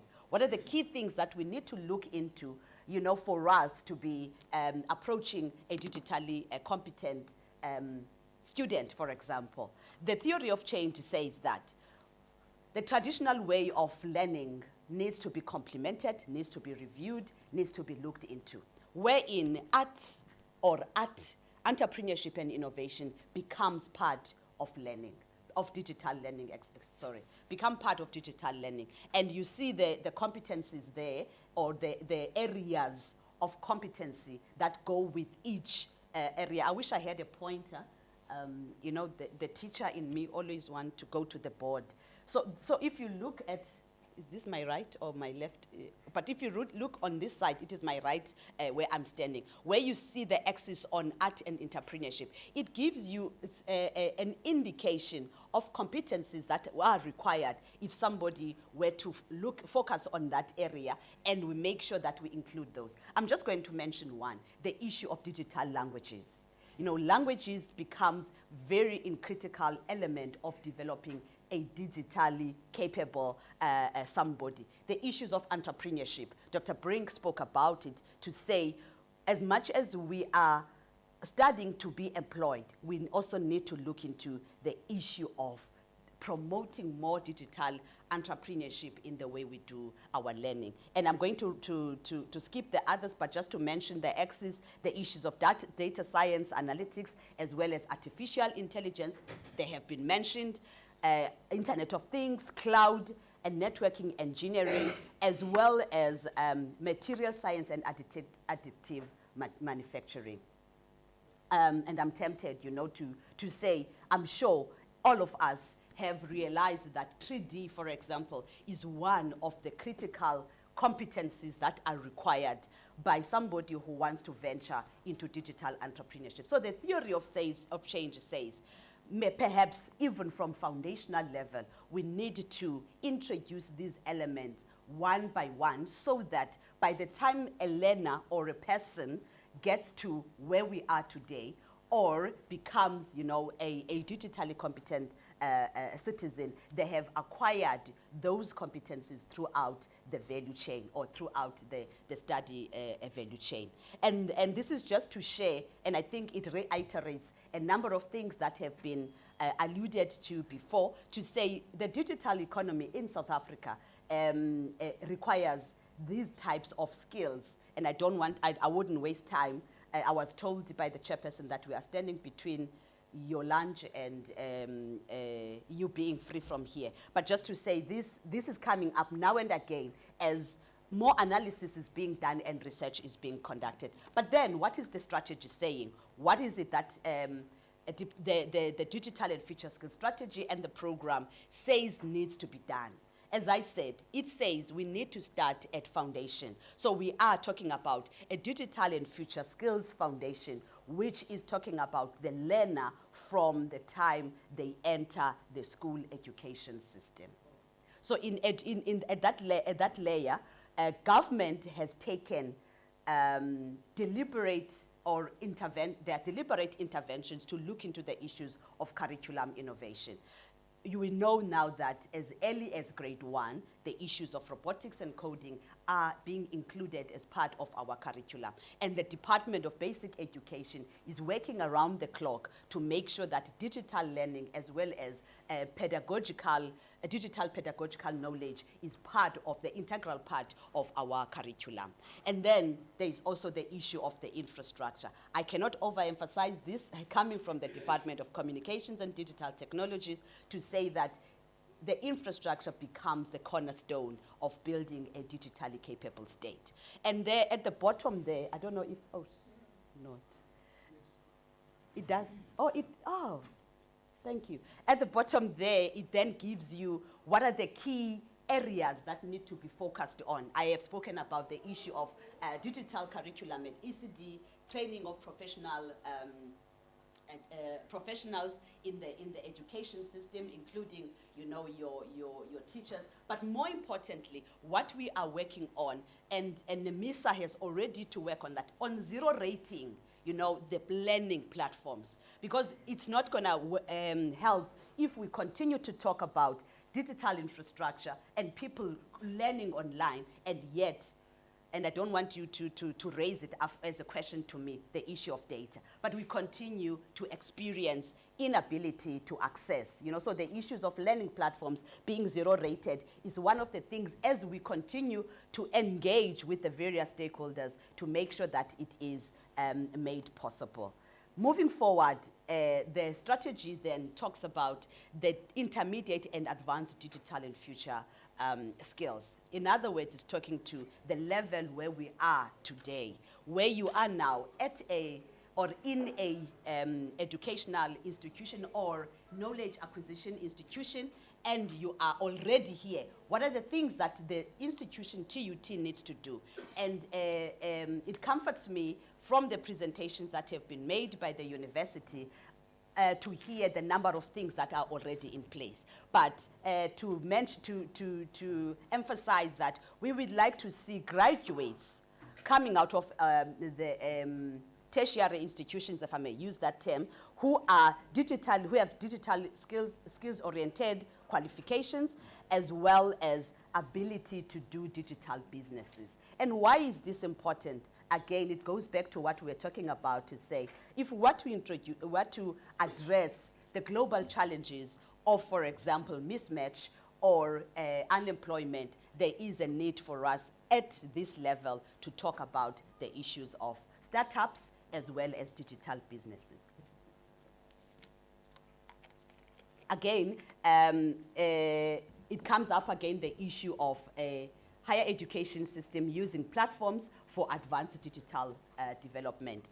And I hope the presentation will be shared, the chairperson, with the people. Okay, so I will not again take up, I don't think I'm wasting time, but take more time to look at the different activities that are outlined in the program itself. So when you go through the presentation, you will be able to see what are the key things. But I think it's important for us to mention that we would like to see also a seamless way of digital learning between higher education institutions, where a TVET college is as credible or is taken, you know, with much serious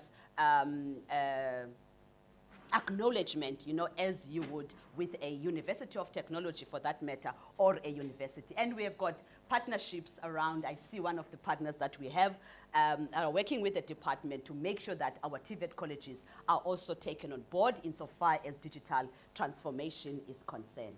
Then the next layer, or the next lever, not a layer, the next lever then is the issue of the workplace 4.0.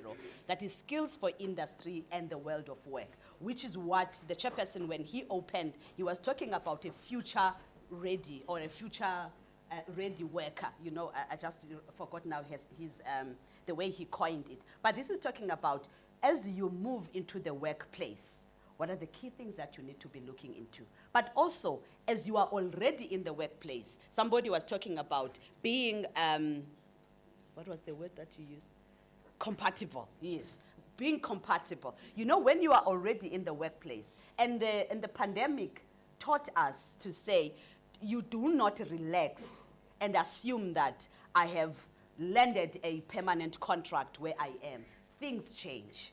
And therefore, you need to continuously capacitate yourself, reskill, upskill yourself for you to be competent in the digital economy. So this is basically talking about that, to say we need to transition from a workplace 1.0. I don't know if we're still really there, but if we are still there in the workplace 1.0, where mechanization is the way of doing things, we need then to move into or capacitate the employees so that they become workplace 4.0 or workplace 4.5 now in other parts of the world. Now, this becomes very clear or very prominent in areas where you are talking about mining, where you see a lot of automation taking place in mining. You see a lot of automation taking place in the banks.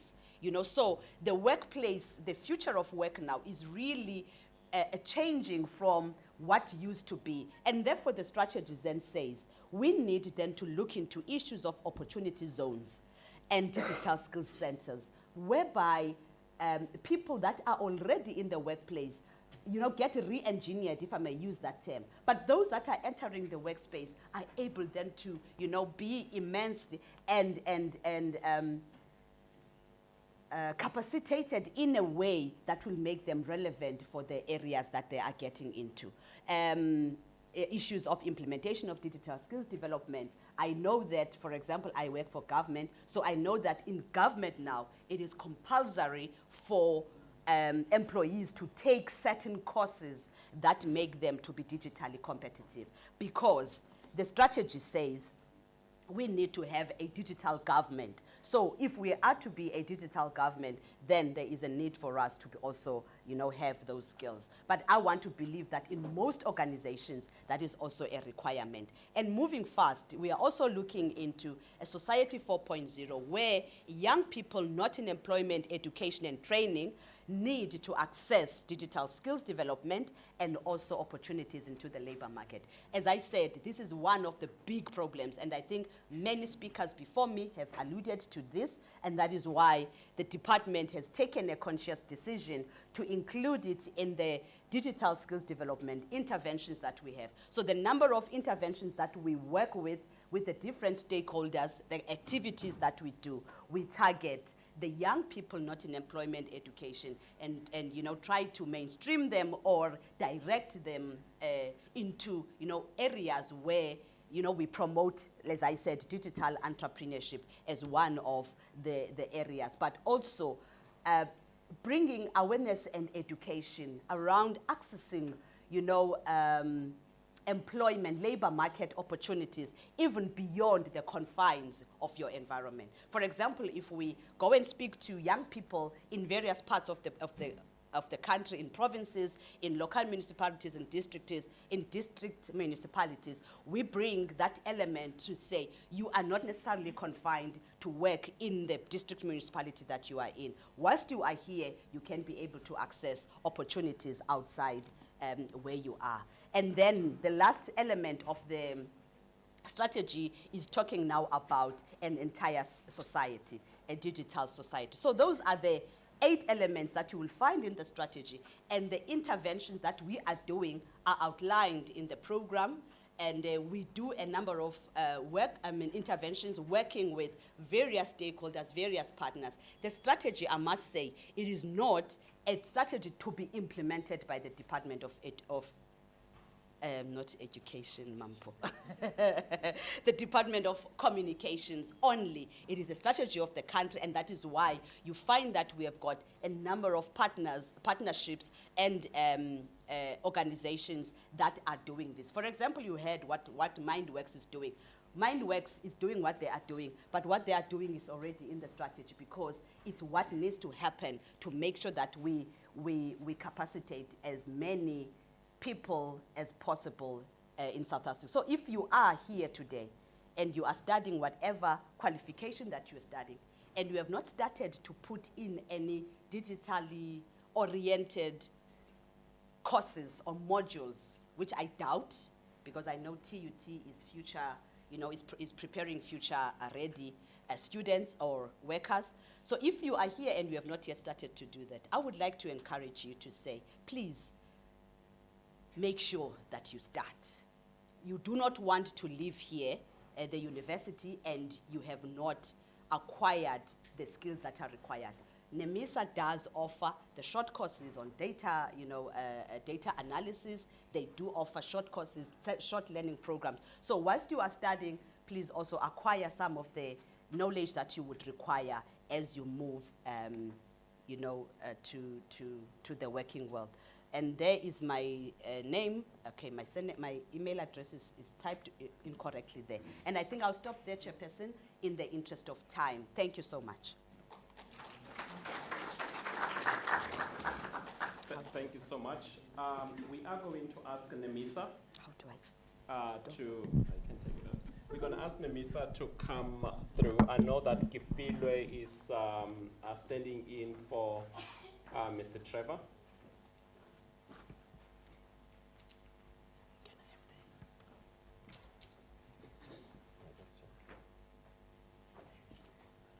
Kifilwe, do you think you can do it in 10 minutes, no? Okay, thank you. Try my best.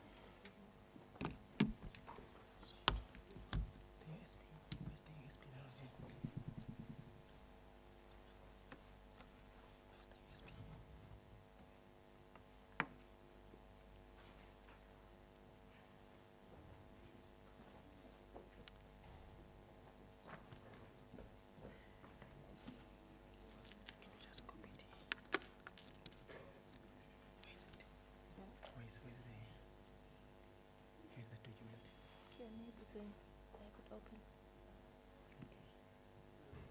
Why is it saved? It's not saved.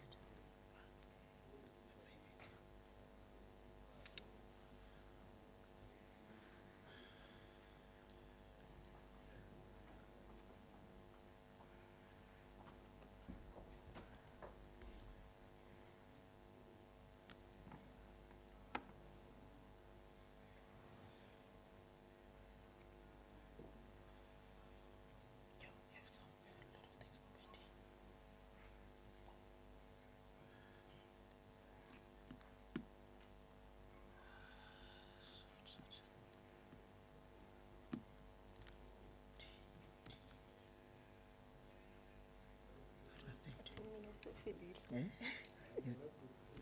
8. Is it not saved? It's not saved in the laptop. Hmm? Okay. But 8 is good. Okay, let's save it in the desktop.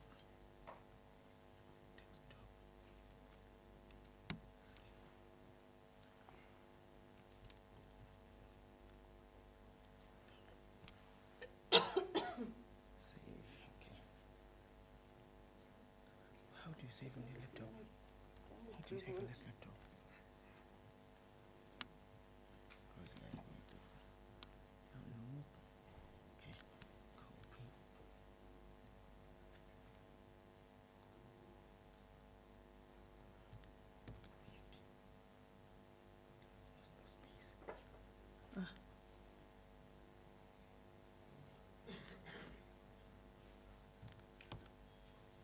There's no space here.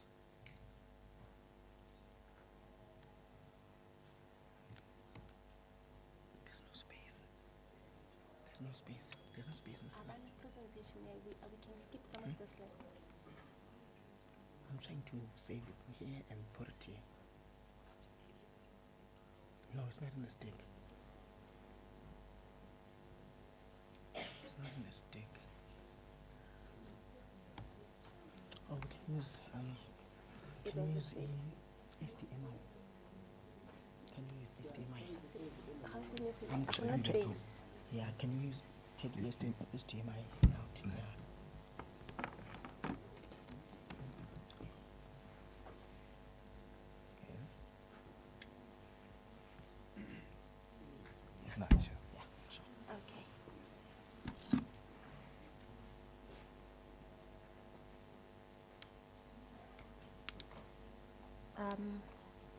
Good afternoon, everyone. Thank you for the opportunity and apologies for wasting your time with that glitch.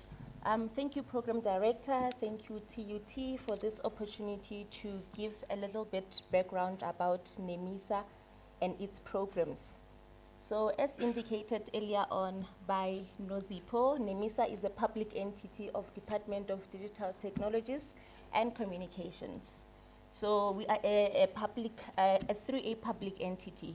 So in terms of the programs that we deliver on, our programs are structured to enhance the market readiness of our students in the broadcasting and digital technologies. You can see today here we have our people that are taking care of us and the system. That is what NEMISA does. So in terms of our target, we are targeting the youth, women, people with disabilities, government officials as well. And our priority is the people in the rural areas as well as the people in townships. I'll slide.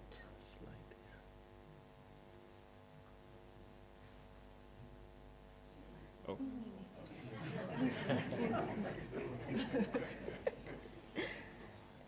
Oh, yes, thank you. So that will be it in terms of what we do as NEMISA. We are a public entity and we are an entity of DCDT as mentioned. So we are an implementing agency of DCDT. Everything that was said about the strategy, we deliver on that strategy.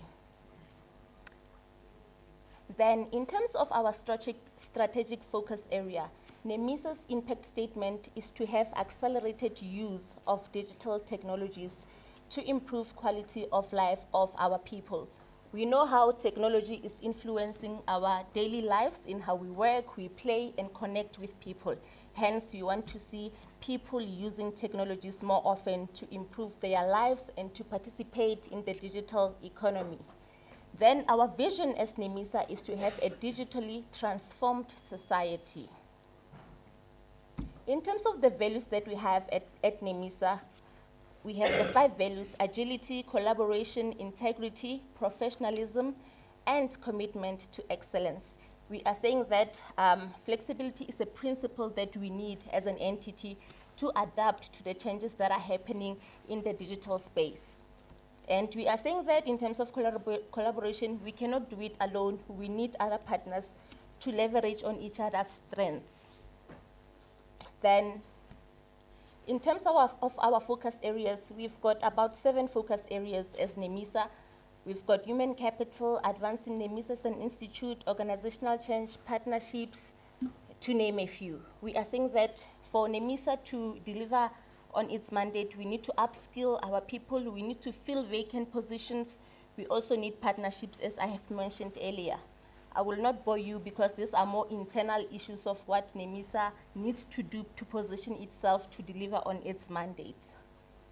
In terms of the partnerships, we have collaborated with a few people. I've seen some of our partners here. We have partnerships with the likes of Google, Amazon, Chieta, Banksita, just to name a few. Like we are saying, we cannot do this on our own. We need more people from government to business and global partnerships to deliver on this mandate.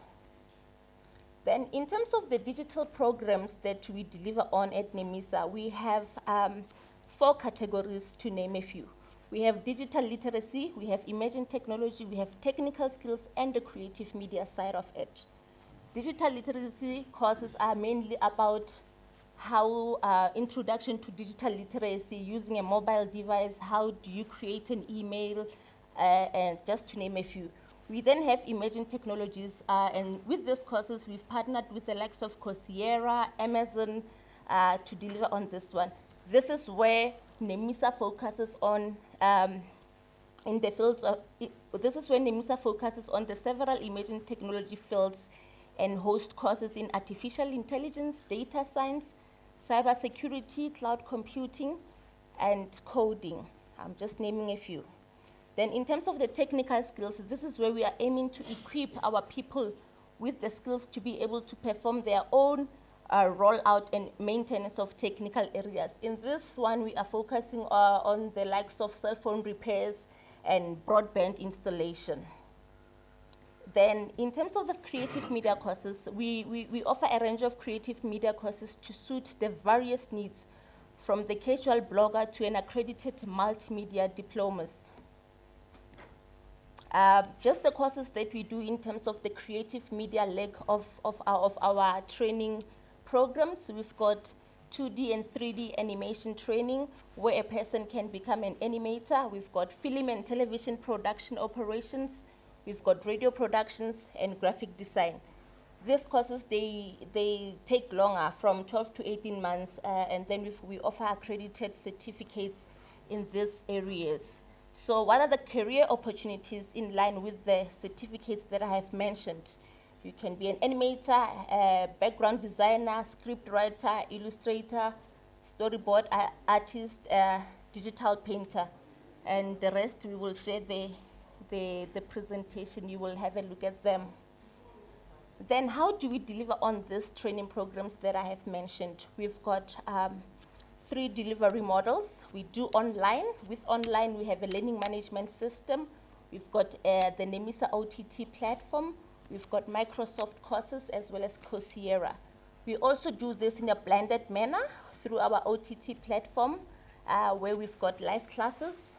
We also have webinars on Zoom and MS Teams. We also have face-to-face training, where we roll out training in our NEMISA campus that is situated in Auckland Park. We've got co-labs. Co-labs are partners with the different universities across the country, where they deliver training in the different provinces. We also have the Yarona project. With the Yarona project, we recruit in rural areas people that we call ambassadors. These ambassadors then go deep into their areas and train. This is the face-to-face training that we deliver. We also have NEMISA facilitators. These facilitators also, they go into the rural areas and deliver training together with municipalities. We also have TVET colleges, because remember, our mandate is to reach out to the people that cannot go into the universities or come in town for training. So we partner with TVET colleges so that they facilitate the training for us in those rural areas.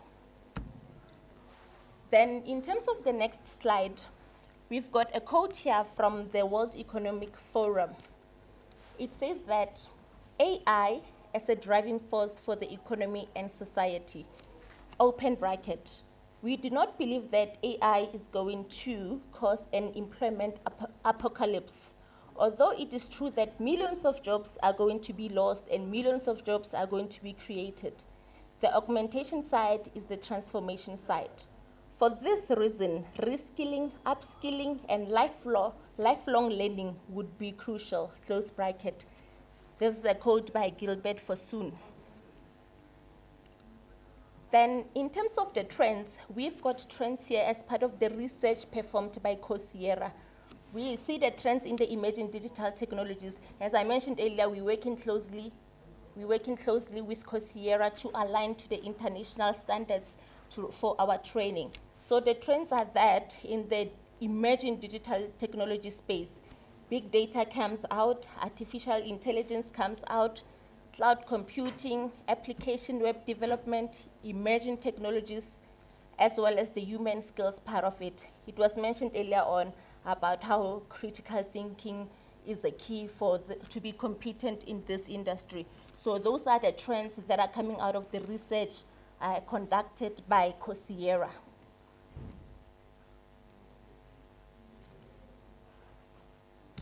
Then, in terms of the top 10 ICT roles in South Africa, this is another research that was conducted by Genetics. Genetics is saying that these are the top 10 entry-level ICT jobs that are in demand in South Africa. You see there we've got desktop support technician, junior software developer, data analyst. Then in terms of the intermediate line of it, for the jobs that are in demand, we see middle-level software developer, cybersecurity specialist, system solutions, just to name a few. And then the top ones in terms of advanced jobs in demand in the ICT role, we see ICT engineer, lead solutions architect, and senior designer. Those are just the 3 that I'll mention out of the 10. But what is this telling us? It is saying that we need to upskill ourselves in line with the top entry-level jobs. So we need to get industry certifications so that we are able to have the right competency for these entry-level jobs. The graph here shows that 67% of the jobs in demand are at entry level, followed by 19% in the intermediate line, then 14% in advanced jobs.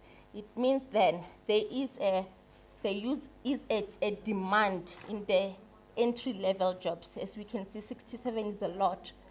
Then in line with what was mentioned earlier about micro-credentialing, we are saying that please, as NEMISA also, we have a partnership with Coursera and Microsoft where you can register for courses and then get your certificates, your industry certificates.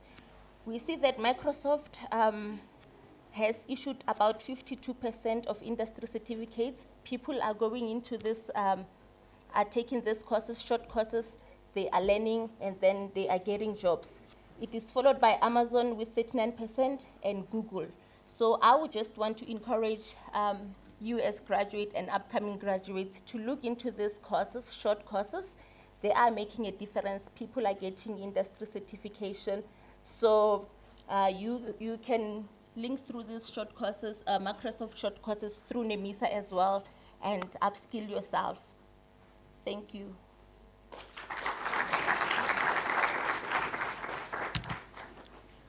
I tried 5 minutes. Yeah, thank you so much. If you could probably just move there. And I'm going to ask Mr. Tulani Mabuza also from Orange Cyber Defense to come to the front. And I am also going to ask Ms. Nozipho Sithatha to also come to the front. And I'll also then ask the GIZ representative. I did not get the replacement name. I almost called you with this, and it's a woman. Well, these days you never know. Yeah, you know. Can you just call me Mo? Mo. Okay, cool then. Kefilwe, where did you go? You ran away.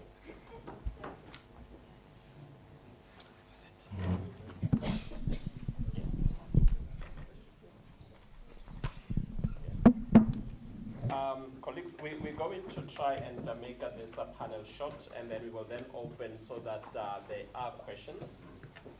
So far you have already heard Unozipho, and they've already heard also from Kefilwe, but I would want to give more from GIZ. I don't want to call the name, it will break my tongue. It's a German something. And to just briefly in 2-3 minutes to say from the perspective of the GIZ, I know that you have conducted a lot of studies and you also have made a lot of partnerships, and we partnered with you last year for the dialogue. But from the perspective of other occupations in high demand and the skills and micro-credentials, if you could give us something in 2.5 minutes. And Tulani, your area is quite a niche and specialized area from the perspective of cybersecurity and everything. Also, if you could give us about 2 to 2.5 minutes on that. And what I will then do, instead of allowing Nozipho and Kefilwe to speak, I will open the floor for the questions. Let's do that. Thank you. Did you notice my time went from 3 to 2, 2.5 to 2 minutes? You stop stealing my time. My name's not German. It's actually Malay. I'm from Cape Town. It's pronounced Muhammad. So it's the same as Muhammad, just with a kh. But everybody calls me Mo. It's just so much easier. Like it was mentioned earlier, I work for GIZ, which is a German agency, very similar to sort of USAID, UNDP, those types of agencies, where we are what is called a development organization. So we fund a lot of development projects, and we take part in a lot of development projects internationally, globally. So we've got offices in, I think it's like 120 countries. And we do a lot of sort of skills development, gender equity, you know, water scarcity, agriculture. So a lot of the standard UN targets that they look at, those are the same targets that we work towards. I'm working on a very specific project, which is very much linked to what Nazipo is doing with DCDT. I work on the Digital Skills for Jobs and Income project.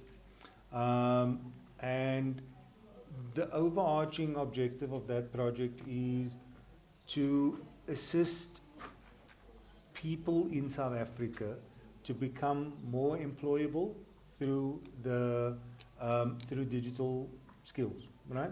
So to a lot of those little things were mentioned today, making you ready for the digital economy.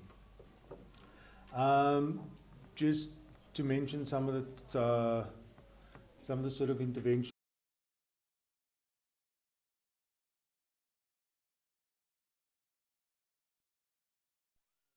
Was linked more towards the TVET colleges, and exactly what was mentioned earlier, it's trying to get the public to see the TVETs as equivalent to at the same par as universities and universities of technology, and not just be the place where people go because they can't afford anything else.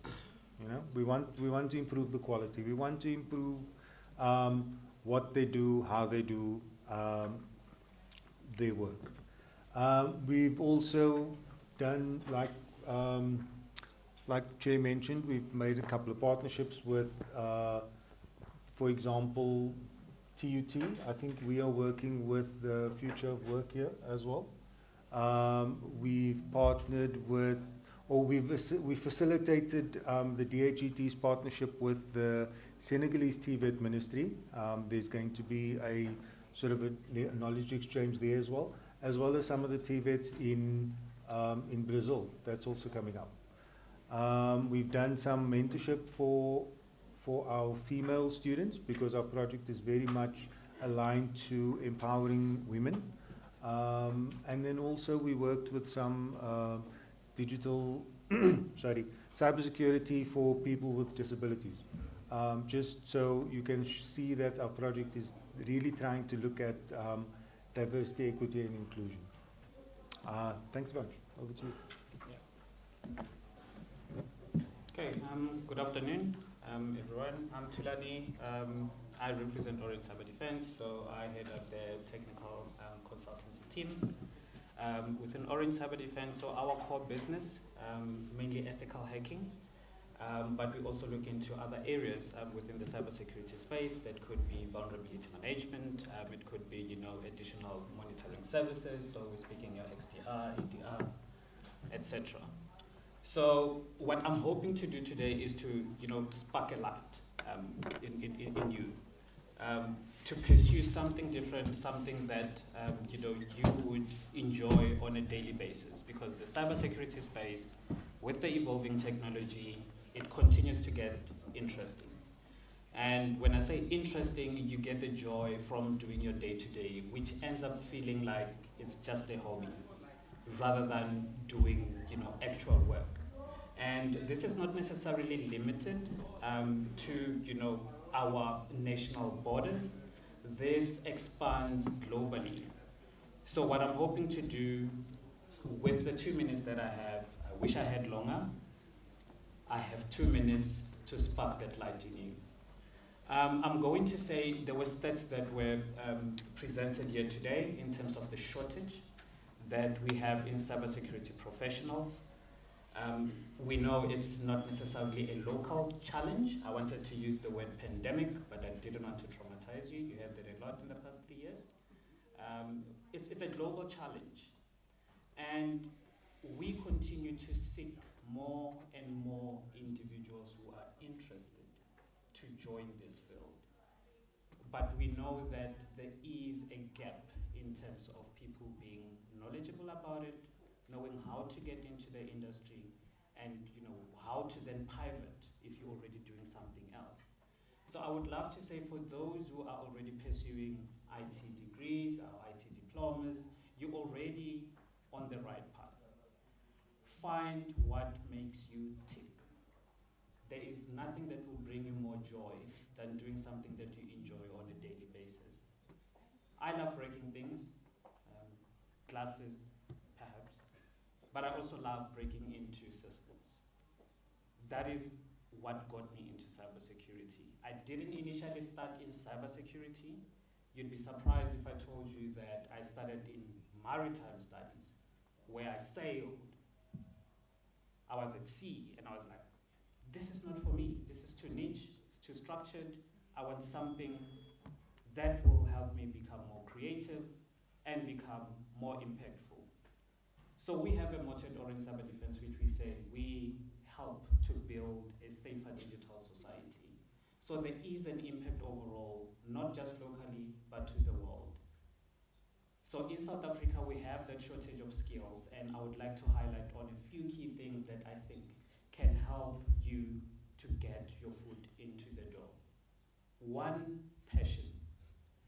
If you're passionate about something, you will do what you need to do to get ahead. Secondly, I would say ask questions. People are reluctant to ask questions because they say, hey, this is a stupid question. If you don't know, you don't know. Ask that stupid question. Let us give you the stupid answer. But trust me, when you ask the question and you get the answer, you're now more knowledgeable than you were before you asked that question. So I would love to encourage you to ask those questions. How do I do it?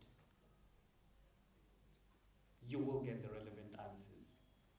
In terms of empowerment, be research-oriented. Research-oriented means go on YouTube. Quickly type. I'm sure a lot of you guys Google the Amapiano playlists on a daily basis when you study. Why don't you say, hey, how to hack a computer? See how many videos will pop up. There is a lot of free videos that you can watch on YouTube that will literally teach you from the fundamentals to expert level on how to actually hack a computer. Free. So I would love to encourage you to Google or watch meaningful things that will in fact empower you in the long run. You are what you consume. So what you consume on a daily basis is what you will become. If I want to be a dancer, I will Google Amapiano every day. But if I want to be a hacker, I will Google how to hack. So I would love to encourage you guys to say, hey, this is not a limited opportunity to a few. This is open for all of us. It's entirely up to us to go for it. The industry is broad. There is a gap globally. Use your resources that you have at your disposal to get your foot in the door. And with that, I hope you find some motivation to start Googling meaningful things. Thank you.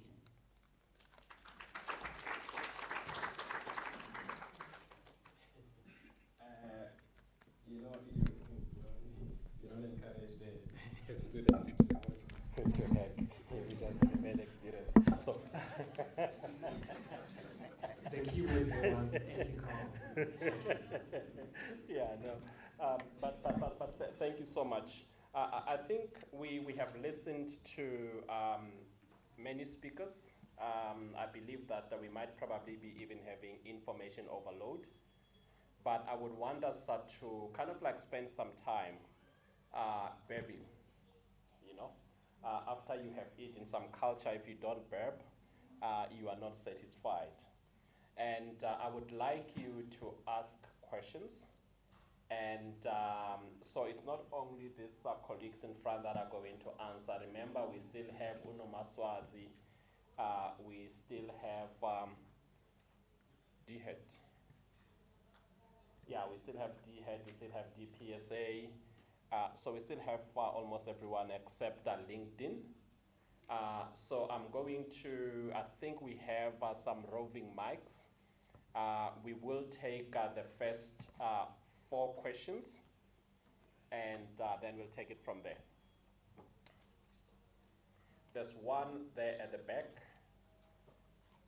Let's do the back benches, and then we'll come down, so that's one there. And then the yellow shirt, the white shirt is 2. And then we will then have the yellow shirt and the black dress. Yeah, you can start, sir. Okay, thank you very much, Program Director.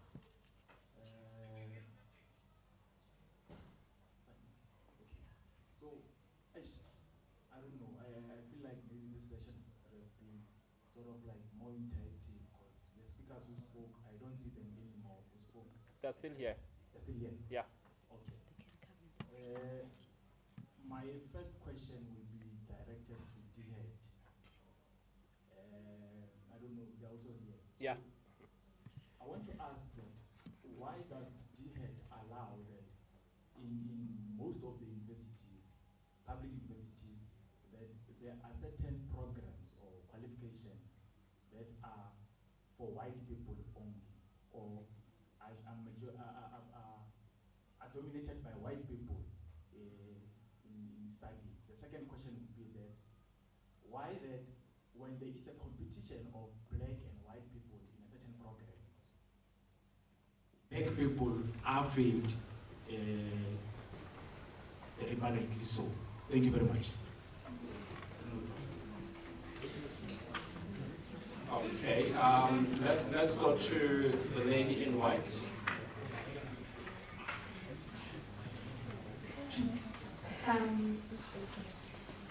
Hello everyone. My first question will go to the D-Head name. It's actually a question, but not really structured as a question. Obviously, the D-Head has proximity to higher institutions of learning, right? So why is it that we still have to go to the Department of Labor to put our names on the database so that we can be employed under the government? Why can't it be automatic that after we graduate, they just incorporate the list of all the graduates into their database of the Department of Labor so that it becomes easy to employ graduates? And also the advancement of global competitiveness. We need to look at quality employment. If we now say compatibility needs skills at the demise of our qualifications, why can't we then be, there's many employees in the government that are in possession of matric and they don't even have qualifications in the higher institutions of learning. Why is it that, why can't we also be employed and be skilled within employment to be compatible in your regard that suits your employment criteria?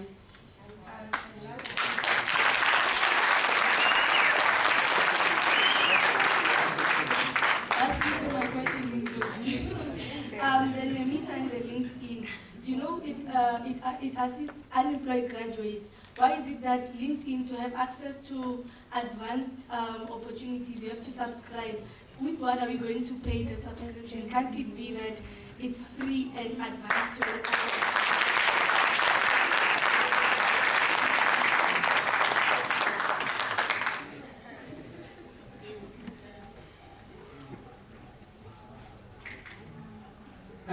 my question first will go to the question that one of the panel speakers spoke before the current one, where they raise an issue where that they need to understand why youth, they are not maybe enrolling in certain courses, they are unemployed. But in reality, as they said, maybe most of the stats relies on stats SA.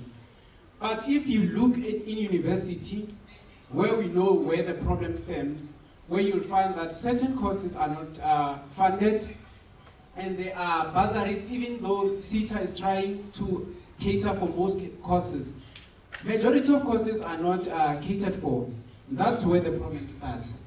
You can't say you want to look at a database and look at people who are SASA recipients, and then you will get the result. The result starts here. as even the minute a student cannot be funded for a course, it means that whether they graduate, they won't get their qualifications, which goes to the question of how are you going to compete in a market where people will be having qualification, and a student who does not have the qualifications due to outstanding fees, they can't have a fair chance to compete.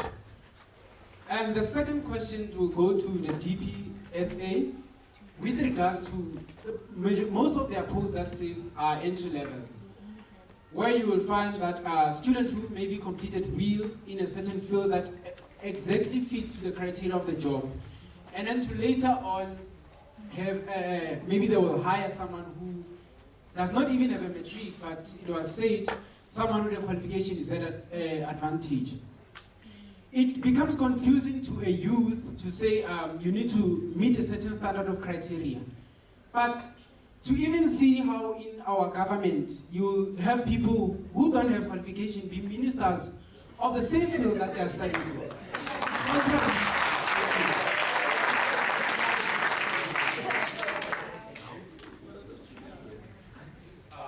There was a lady in black. You covered. Okay, cool.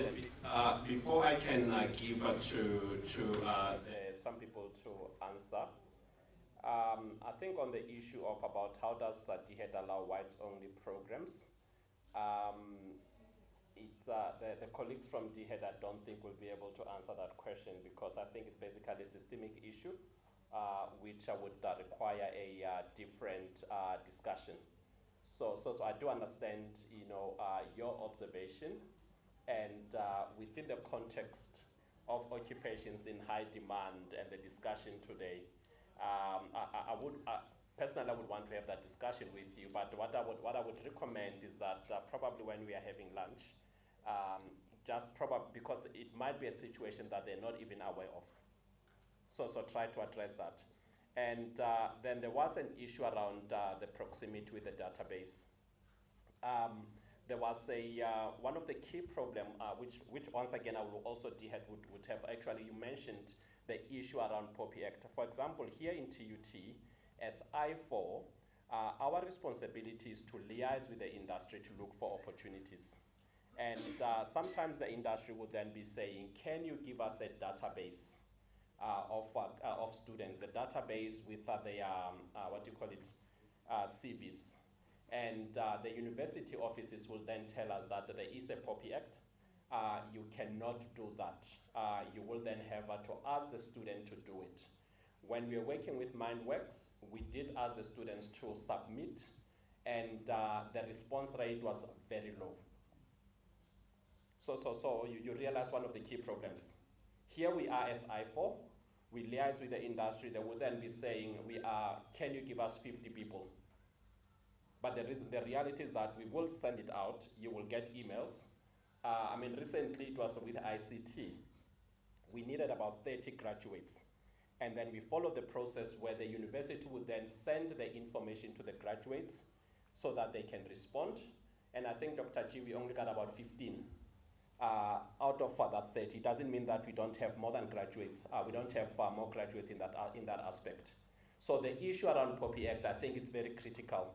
And I know that Dr. Rolin's office is trying to work with the university's legal to see that when you submit your name on the database, you also then give the authorization that we could use your information when it's needed for that particular purpose.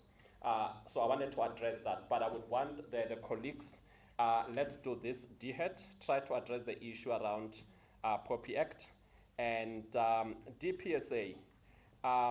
It's also, I think, good for our graduates and the alumni and the students to also look what is happening within the environment.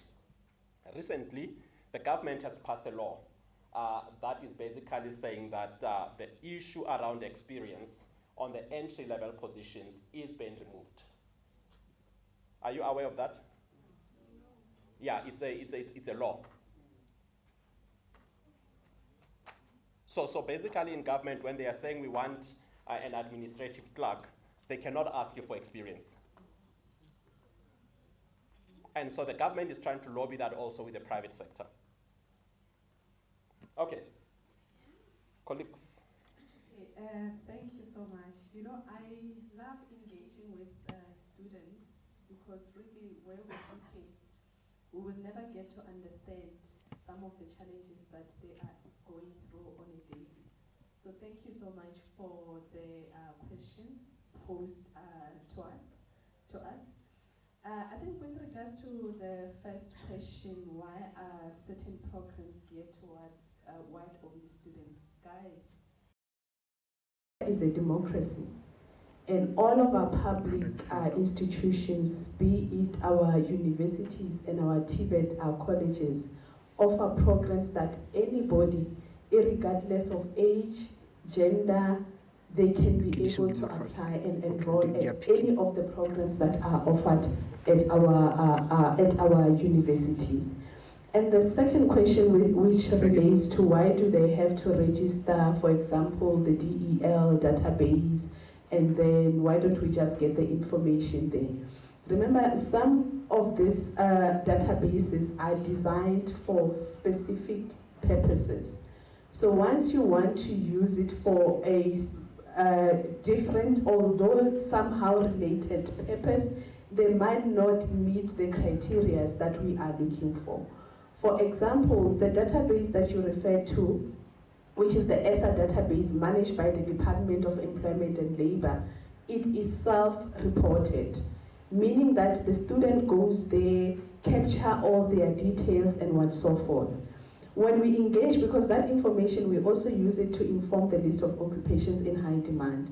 When we engage with that information, it might be that the person hasn't received the certificate, for example. That individual has to still go through workplace-based learning, or sometimes the description of the qualification that they have is not entirely linked or entirely, I don't know, I'm missing the word, it's not entirely true. Some people will mention there, I have I have an honors degree. But when you check with them, they only have a degree. Others have a matric, but they've written that they have qualifications because the information is self-reported. But when you want to come up with interventions that have monetary value, you need to ensure that the information that is captured there is authentic, has been tested. That is why we resorted to using the information for the ESA, because that is real-time information, no SASA information, for the grants, because that information gets to be authenticated on a continuous basis. For example, they are working with the banks to determine the amount of money that one receives every month. You might say, I'm unemployed, therefore I qualify to receive the 350 grant. They will provide it to you for 1 or 2 months, but we have seen even in the news people beginning to complain, I'm no longer receiving this grant. What happens is because they continuously check the monies that gets into people's accounts to check whether they're still unemployed, they're not receiving any form of income, so that they know that the money is really geared towards people who are not unemployed. So we need to be able to use, and we also don't want people to double dip. A person registers for maybe a program funded by one SETA and goes and registers again for a program offered by another SETA. So we don't want people to double dip, so that the limited resources that are available covers a majority of people who really, really need them. I don't know if I've responded to all the questions asked. Yeah, DPSA. You can cut. Okay, thank you. Did you cut? I think the question that was asked is based on if you meet the minimum inherent requirements of the post. The issue that I would like to raise is if maybe you are shortlisted, and number 2, you are interviewed, unfortunately you don't get the post. I think you can lodge a complaint. You are allowed to do that. I think currently we know in government, there is transparency. If you want to know exactly what transpired, you can take it up with that department. Thank you. Thank you so much. Stewart is back on the line. Stewart, there was a question around, I think what the question would want you to clarify is about how far can you go with LinkedIn for free? All right, thank you very much for that question. In terms of what you can do on LinkedIn for free, to be honest, my career has been propelled by using the free version of LinkedIn. But having said that, the reason why we have a paid version available is this. Number one, remember we spoke about helping you get the soft behavioral skills and the hard skills that would help you enter into the world of work and be successful in it? Well, typically that would come through a partnership with the university, which is something we're working on right now. As an individual, if you were to do a premium upgrade, which is where I heard this question coming from, you would get access to that learning. But let's not forget that today in this session I was sharing with you a link on how to access over 250 courses that would help us prepare for the world of work where AI is playing a role.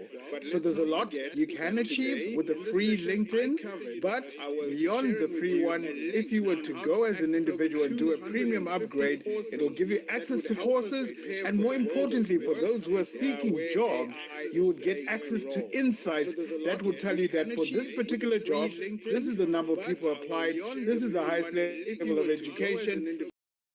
Has been doing in terms of hiring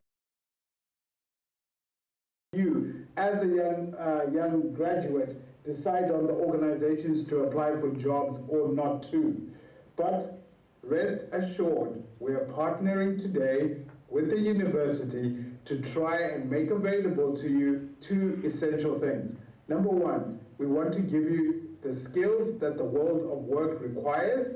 Number two, we also want to show you and give you those insights that I covered a little bit earlier on, which highlighted who's hiring, why are they hiring, what skills are they looking for, and which industries are thriving. I hope that answers the question. Thank you so much. Let's take other 4 questions in the middle. There is one here, and there is another one here.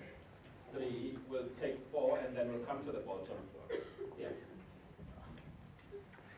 Thank you. My question goes to D-Head, right?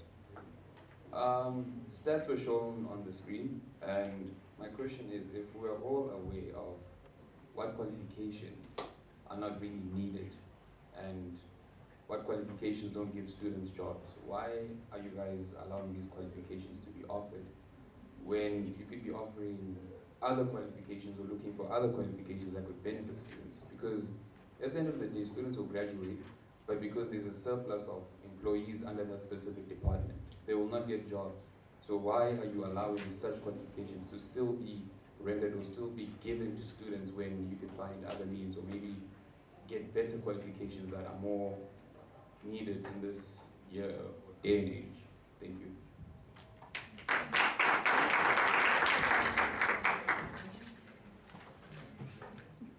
Number 2, there was a, oh yeah. Afternoon, everyone. My question will also go to D-Head. The first one will go to D-Head. I really love statistics, but then I need to understand, now we are saying these qualifications are in demand. How sure do we know for how long are they going to be in demand, and how are we preparing those students who are taking those qualifications that are in demand now? Because people have been flocking to go and do the PGCE, of which is teaching, but now they are no longer getting jobs. And now people are jumping in to do advanced in project management, and then how do we know how long are they going to be in demand, those qualifications? And then my next question will go to the guy online. My question is,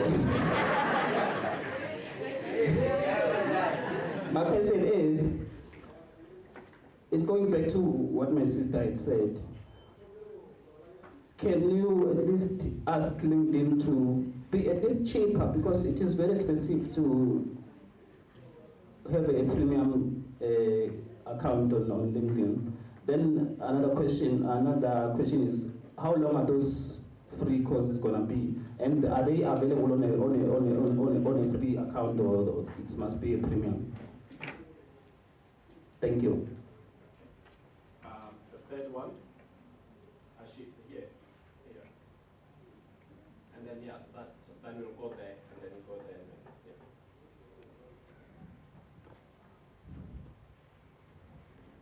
Thank you. Good afternoon, everyone. My question is about the implementation of community engagement projects from first year, from the very beginning, actually. So I would like to know that I'm going to make reference to our program. In our program, the community engagement project would entail the fabrication of dental prostheses which go inside people's mouths.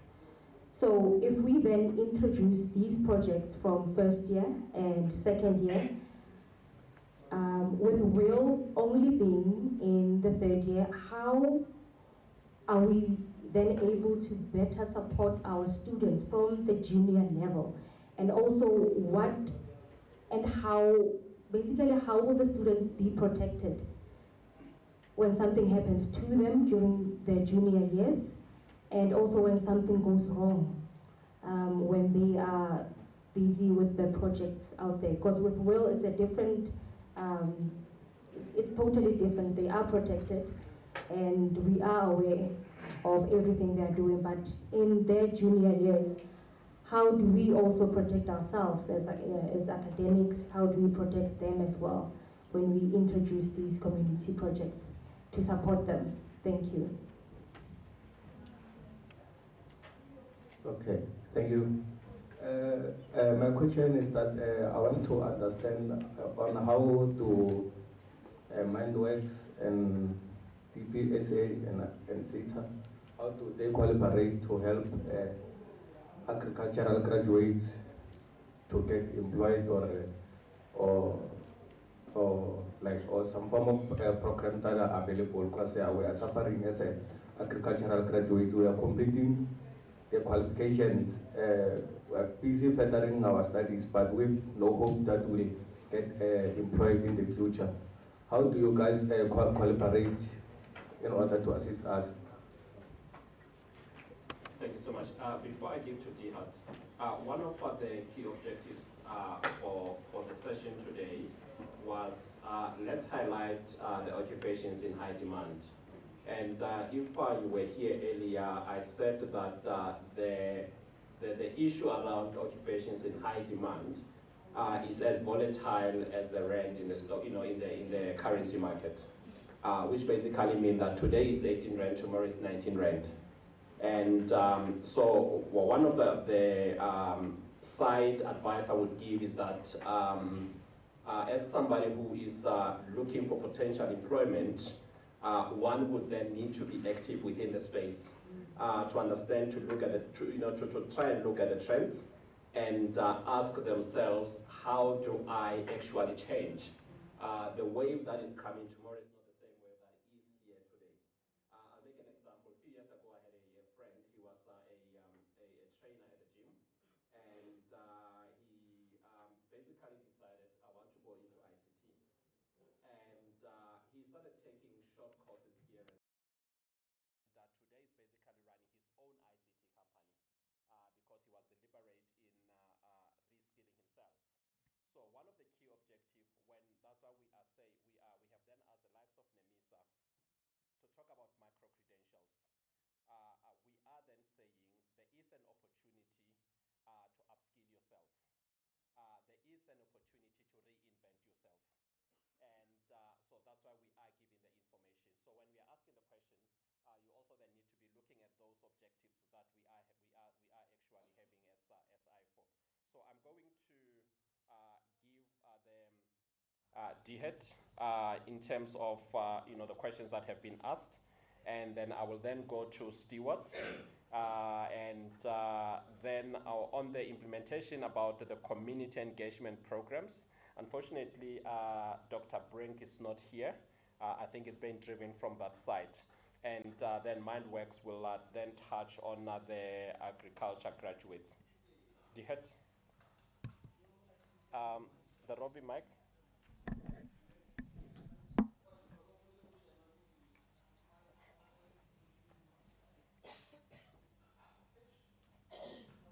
Thank you. I think you have covered some of the questions I'll just add. With the first question around why are we still offering qualifications that are not in demand? Remember, there will always, for example, I always use the example of an administrator at a school. There will always be needed, but we are saying they are not needed in high quantities. For example, those positions right now might all be filled, but we know that people retire, people migrate, and so people pass away. Those positions, although they are not in high demand, they will need to be filled. We can't remove them, or we cannot stop offering those qualifications.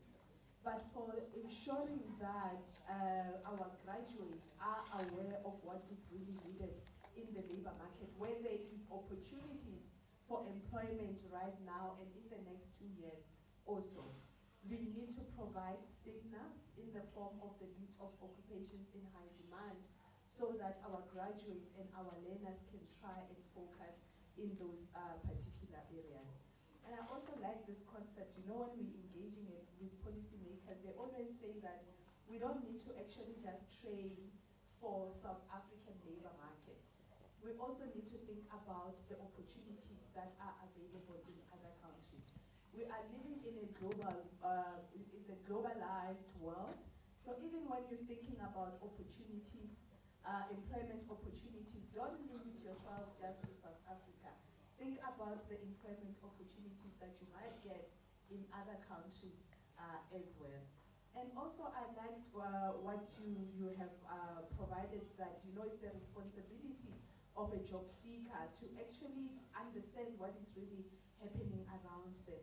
And the concept of lifelong learning, guys, we never stop learning. For example, I always also use myself as an example. I'm from an economics background. I worked for Stats SA, I worked for National Treasury. I then moved to the Department of Higher Education and Training.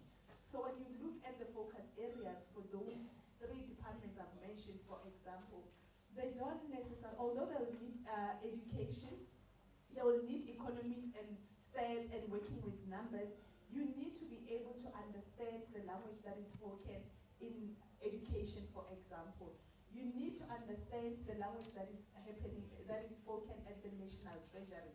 And that tells us that we need to upskill. If my focus is geared towards research in education, while I'm still employed for National Treasury, for example, I need to begin to take up courses, lifelong learning, in areas that will enable me to go where I want to go.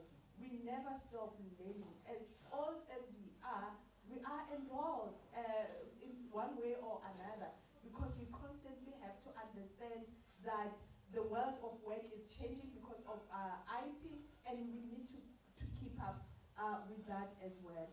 And again, we also, just to make up for that, qualifications changing and being volatile and so forth, that is why we also try to make sure that we're producing this list every 2 years. I mean, others were saying, but why not 5? But we say the world of work changes quite frequently. And we also, as the Department of Higher Education and Training system, we always have to keep up with the change. By the time we're producing software development. Software developer. They want an AI and they need something else. So we need to keep up with that speed as well. But unfortunately, to develop qualifications, it's not something that you can do in a year. It takes 2-3 years or so. Yeah. And one of the things before we give back to Stewart, is that as the Institute for Future of Work, the we have been designed, it's in such a way that when MindWorks comes and say we have this program and we are looking for candidates within this space, we would know that TUT would not have what they want as qualifications. And as an institution, we are then allowed to basically pilot in that particular space. And the issue around micro-credentials is basically to try and short-circuit the problem we have from the perspective of developing the curriculum. So, Stuart, let me go to you. Yeah, so I think I had answered part of this question. So, yes, there's two ways to go about getting access to the courses, the learning, etc.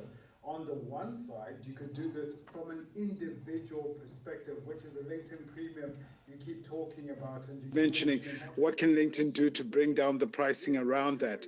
We've been very price sensitive when it comes to the premium upgrade for careers, because we know that traditionally those who do the upgrade for careers are essentially looking to understand more about the world of work, are probably job seeking, or could be students and graduates like yourself. Now that's from an individual perspective. However, what we are planning on doing and what we are doing today with Dr. Brink, who's not in the room right now, is formulating a partnership where you, as an individual, would not be paying for those access to LinkedIn learning courses, but that would come through the university itself.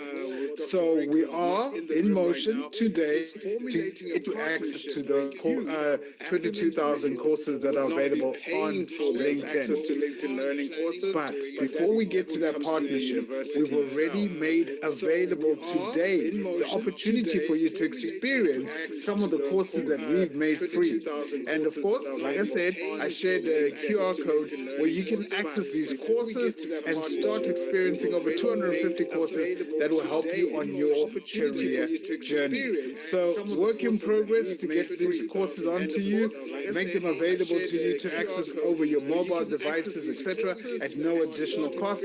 And of course, like I mentioned, ultimately what's going to help us is not only having these skills available to us, but also knowing which industries are thriving, which companies are hiring, and what skills they're looking for. Thankfully, DHT is doing, of course, that report that shows what are the skills and the jobs that are trending. They're sharing it every 2 years. We're going to put in your hands the LinkedIn solutions that will give you real-time view on what are the trends around some of those skills. And as the speaker said just before me, these jobs will continue to evolve. It's not to say they will disappear or that they'll become less important, but they will continue to evolve as the world of work evolves. So, going back to what the former speaker said just now is make time for learning.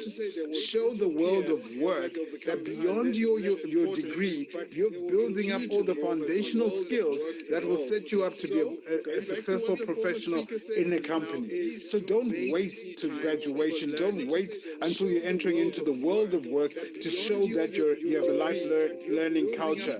Show it today. Show it all the time. Each and every one of us has an opportunity to decide on what we do with our free time. You could be browsing other social media platforms, watching movies over Netflix, TUT-TV, etc. But I encourage you to make time for learning, because when you join a company, they're not going to put you in a classroom. They may give you somebody for onboarding to support you, but they won't put you in a classroom. So how do you show the world of work that if you hire me, I'm ready to learn the skills, I have an entrepreneurial mindset to grow my skills so I can be a right fit for your organization and add value from day one. Make time for learning. I hope that answers the question. Thank you. Namaswazi. I have an entrepreneurial mindset to grow my skills.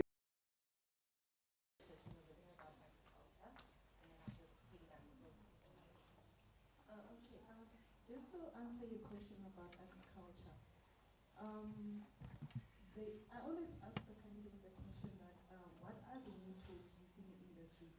And most of you guys are clueless. So in terms of agriculture, now we use drones for soil monitoring and to predict climate. So in your case, we're going to train you into the new skills used in agriculture.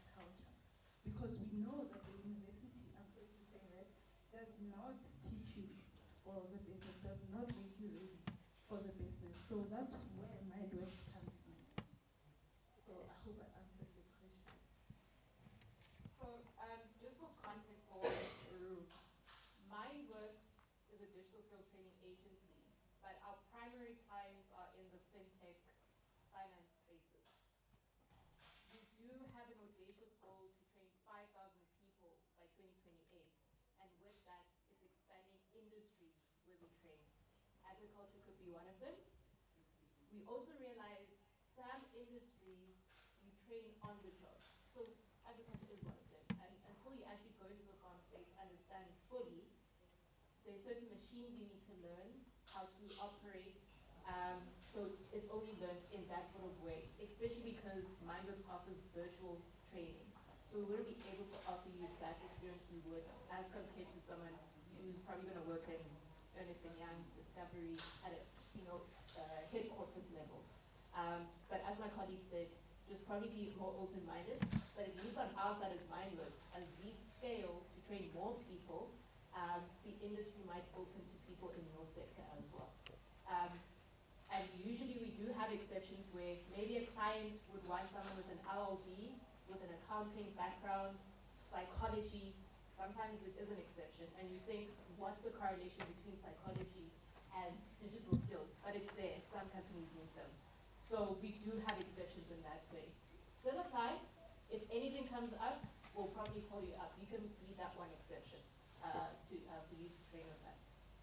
However, I would like to emphasize, please be gentle with your institutions, because one thing maybe you as I guess as young people are not considering is the fact that it's very hard to probably come together as an organization, as an institution, to change policies, to change everything, because you need to consider, market stuff, market trends. You need to consider,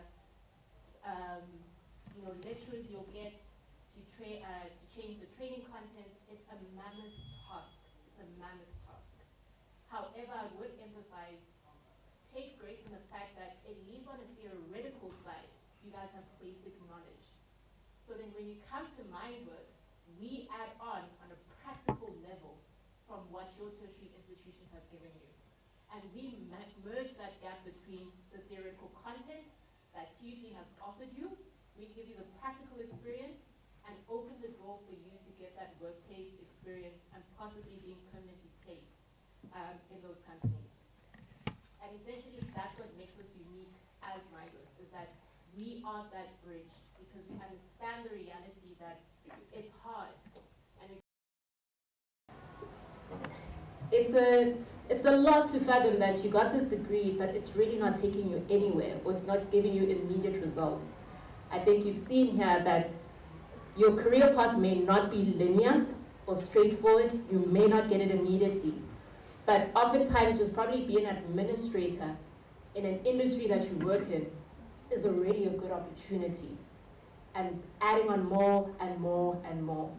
The world is competitive. You're competing with kids in Europe, kids in Asia. You already know how they're so technologically advanced. So you need to add on more in terms of certificates, how you expose yourself. It's a lot of work. I know, it's tough. It's tough. I get that. I come from a background of psychology. I used to be a teacher, so that's why I'm speaking to you guys in this sort of way. But it's tough. But please also be gentle to how the world operates, and just allow yourselves just to be proactive. Speak to the right people. And we here, I'm here, Matas is here, as well as your facilitators and all of that. But we're all here to help you. So hopefully that can shift your wiring as to there's a different way of doing it, but don't be discouraged if it's not done immediately or in the way that you think it's supposed to be done. Thank you so much. I think before I wrap up, the people at the lower base, I know that I used to be a nerd, used to sit in front. I actually understood everything. I never had questions, except if I wanted to annoy those at the back. But I'm going to give more to respond, and I'll also then allow you to kind of like say something. I think Nemisa and DCDT, the sharp work. After that, I will wrap up so that we can have lunch.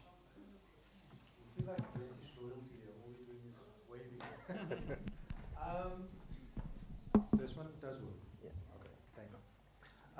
I've listened to your questions, and my favorite one is I was sitting here like, that's a damn good question. Was someone that asked about how long will those qualifications be in demand, and that's a very, very difficult question to answer to an individual, right?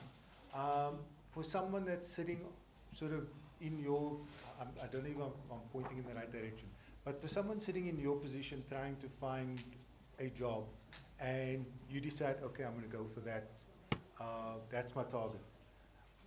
Those targets are as slippery as eels, and they move all the time. And what was mentioned is that we do try to keep those, the list of the skills in demand up to date. However, I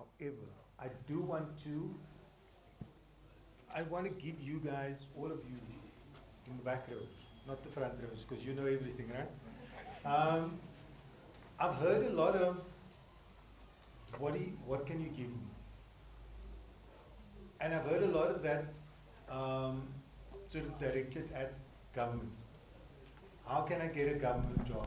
What is government going to do for me? What is government going to give me?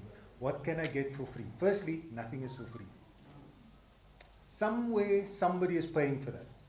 It might not be you, it might not be DHET, it might be me for my taxes, I have no idea. But somewhere, someone is paying for what you are getting. What I want to hear from you guys, or at least what I want you guys to go away and start thinking about, because this is what private sector is going to expect from you. Not everybody's going to be able to land a job in public sector. Some are going to go to private sector, some are going to have to become SMMEs. There isn't enough jobs to go around, let's face that. So what I want to hear from you guys, what I want to hear you start thinking about is, what am I giving? Not what am I getting, what am I giving? And that is going to land you something, that is going to take you somewhere. What am I giving? What am I worth? Am I just the same as everybody else, or am I giving something extra? Or am I just another one of those guys that is like, what can you give me? What are you giving me? What are you giving me? I want to start seeing that change, especially in this generation. And I'm sorry if I sound like, you know, one of those old farts that's scolding everybody, but if you ask anybody from the frontier, that's what we were hearing. We were hearing, what can I get? Instead of what can I give? What can I do to make myself more visible to DHET, to Mindworks, to LinkedIn, to whoever? What can I do to make myself more visible? And as soon as you do that mind switch, you will see a change starting to happen. Thank you. Okay.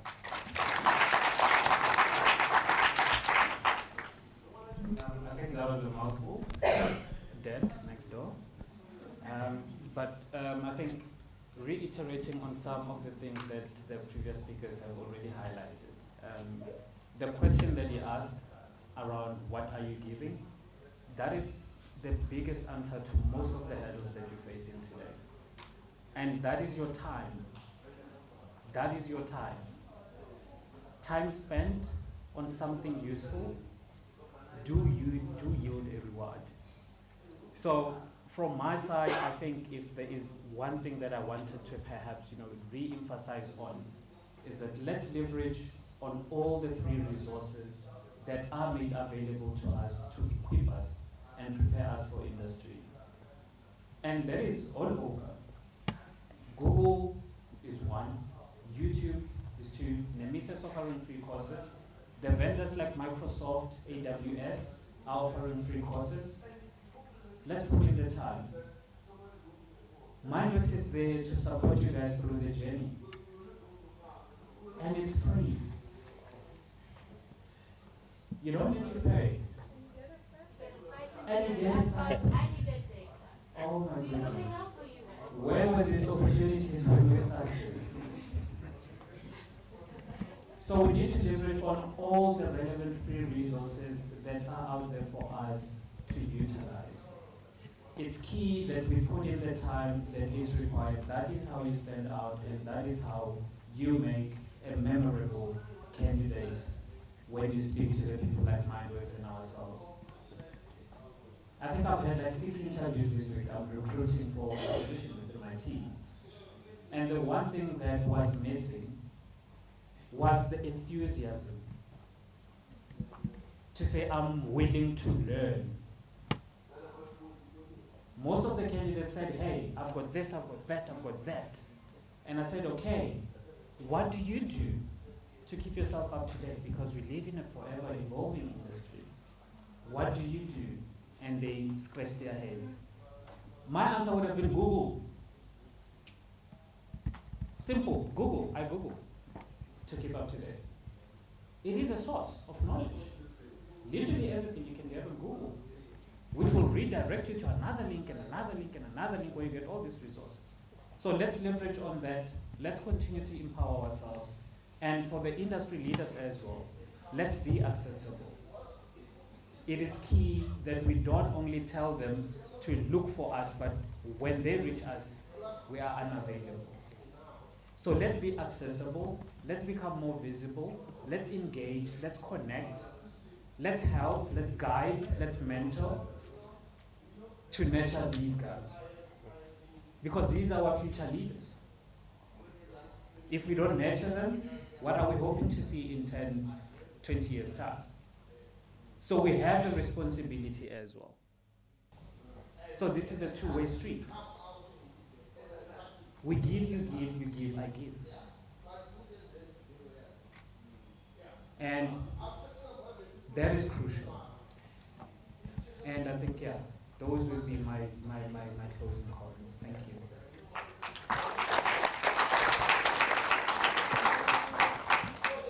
Thank you so much for taking time to come through. And to those that were here early in the morning, I outlined the mandate, the focus of the Institute for Future of Work. And you also have heard when I would be talking about some of our partners like Mindworks. And now, as the university, we are deliberate to make sure that you do not just become part of the statistics that graduate from institutions of higher learning and you are not employable or you do not have options. And as the Institute for Future of Work, we are also tasked to make sure that we engage industry-wide. And today's session was very broad. And then we will also be having some thought leadership sessions that are industry-focused. So basically, when we leave here, for example, I think it's going to be in April, we will be having a thought leadership that is looking at the just energy transition and the future of work. We want to be looking at what are the technological trends within the energy sector, within all the sectors that are affected by the transition, and what are the new skills that are required there. What are the opportunities? And we will also be bringing the industry in the room. So the ball is in your court. We have brought the industry. We are here. We would want you to engage with us.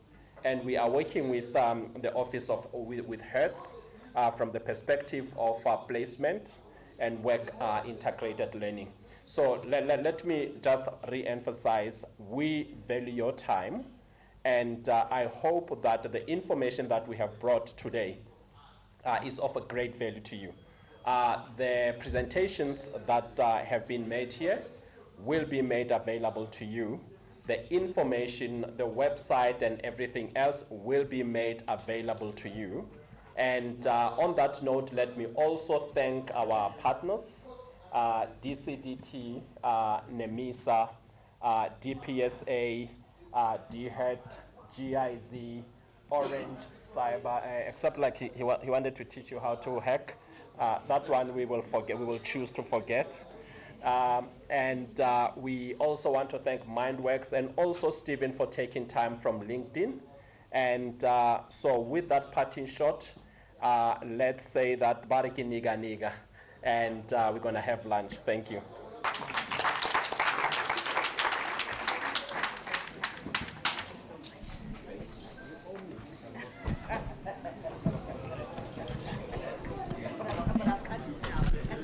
Yo, are they low? Sianda, the thingy there. How you doing? The thing that we plug for the comms. Yeah.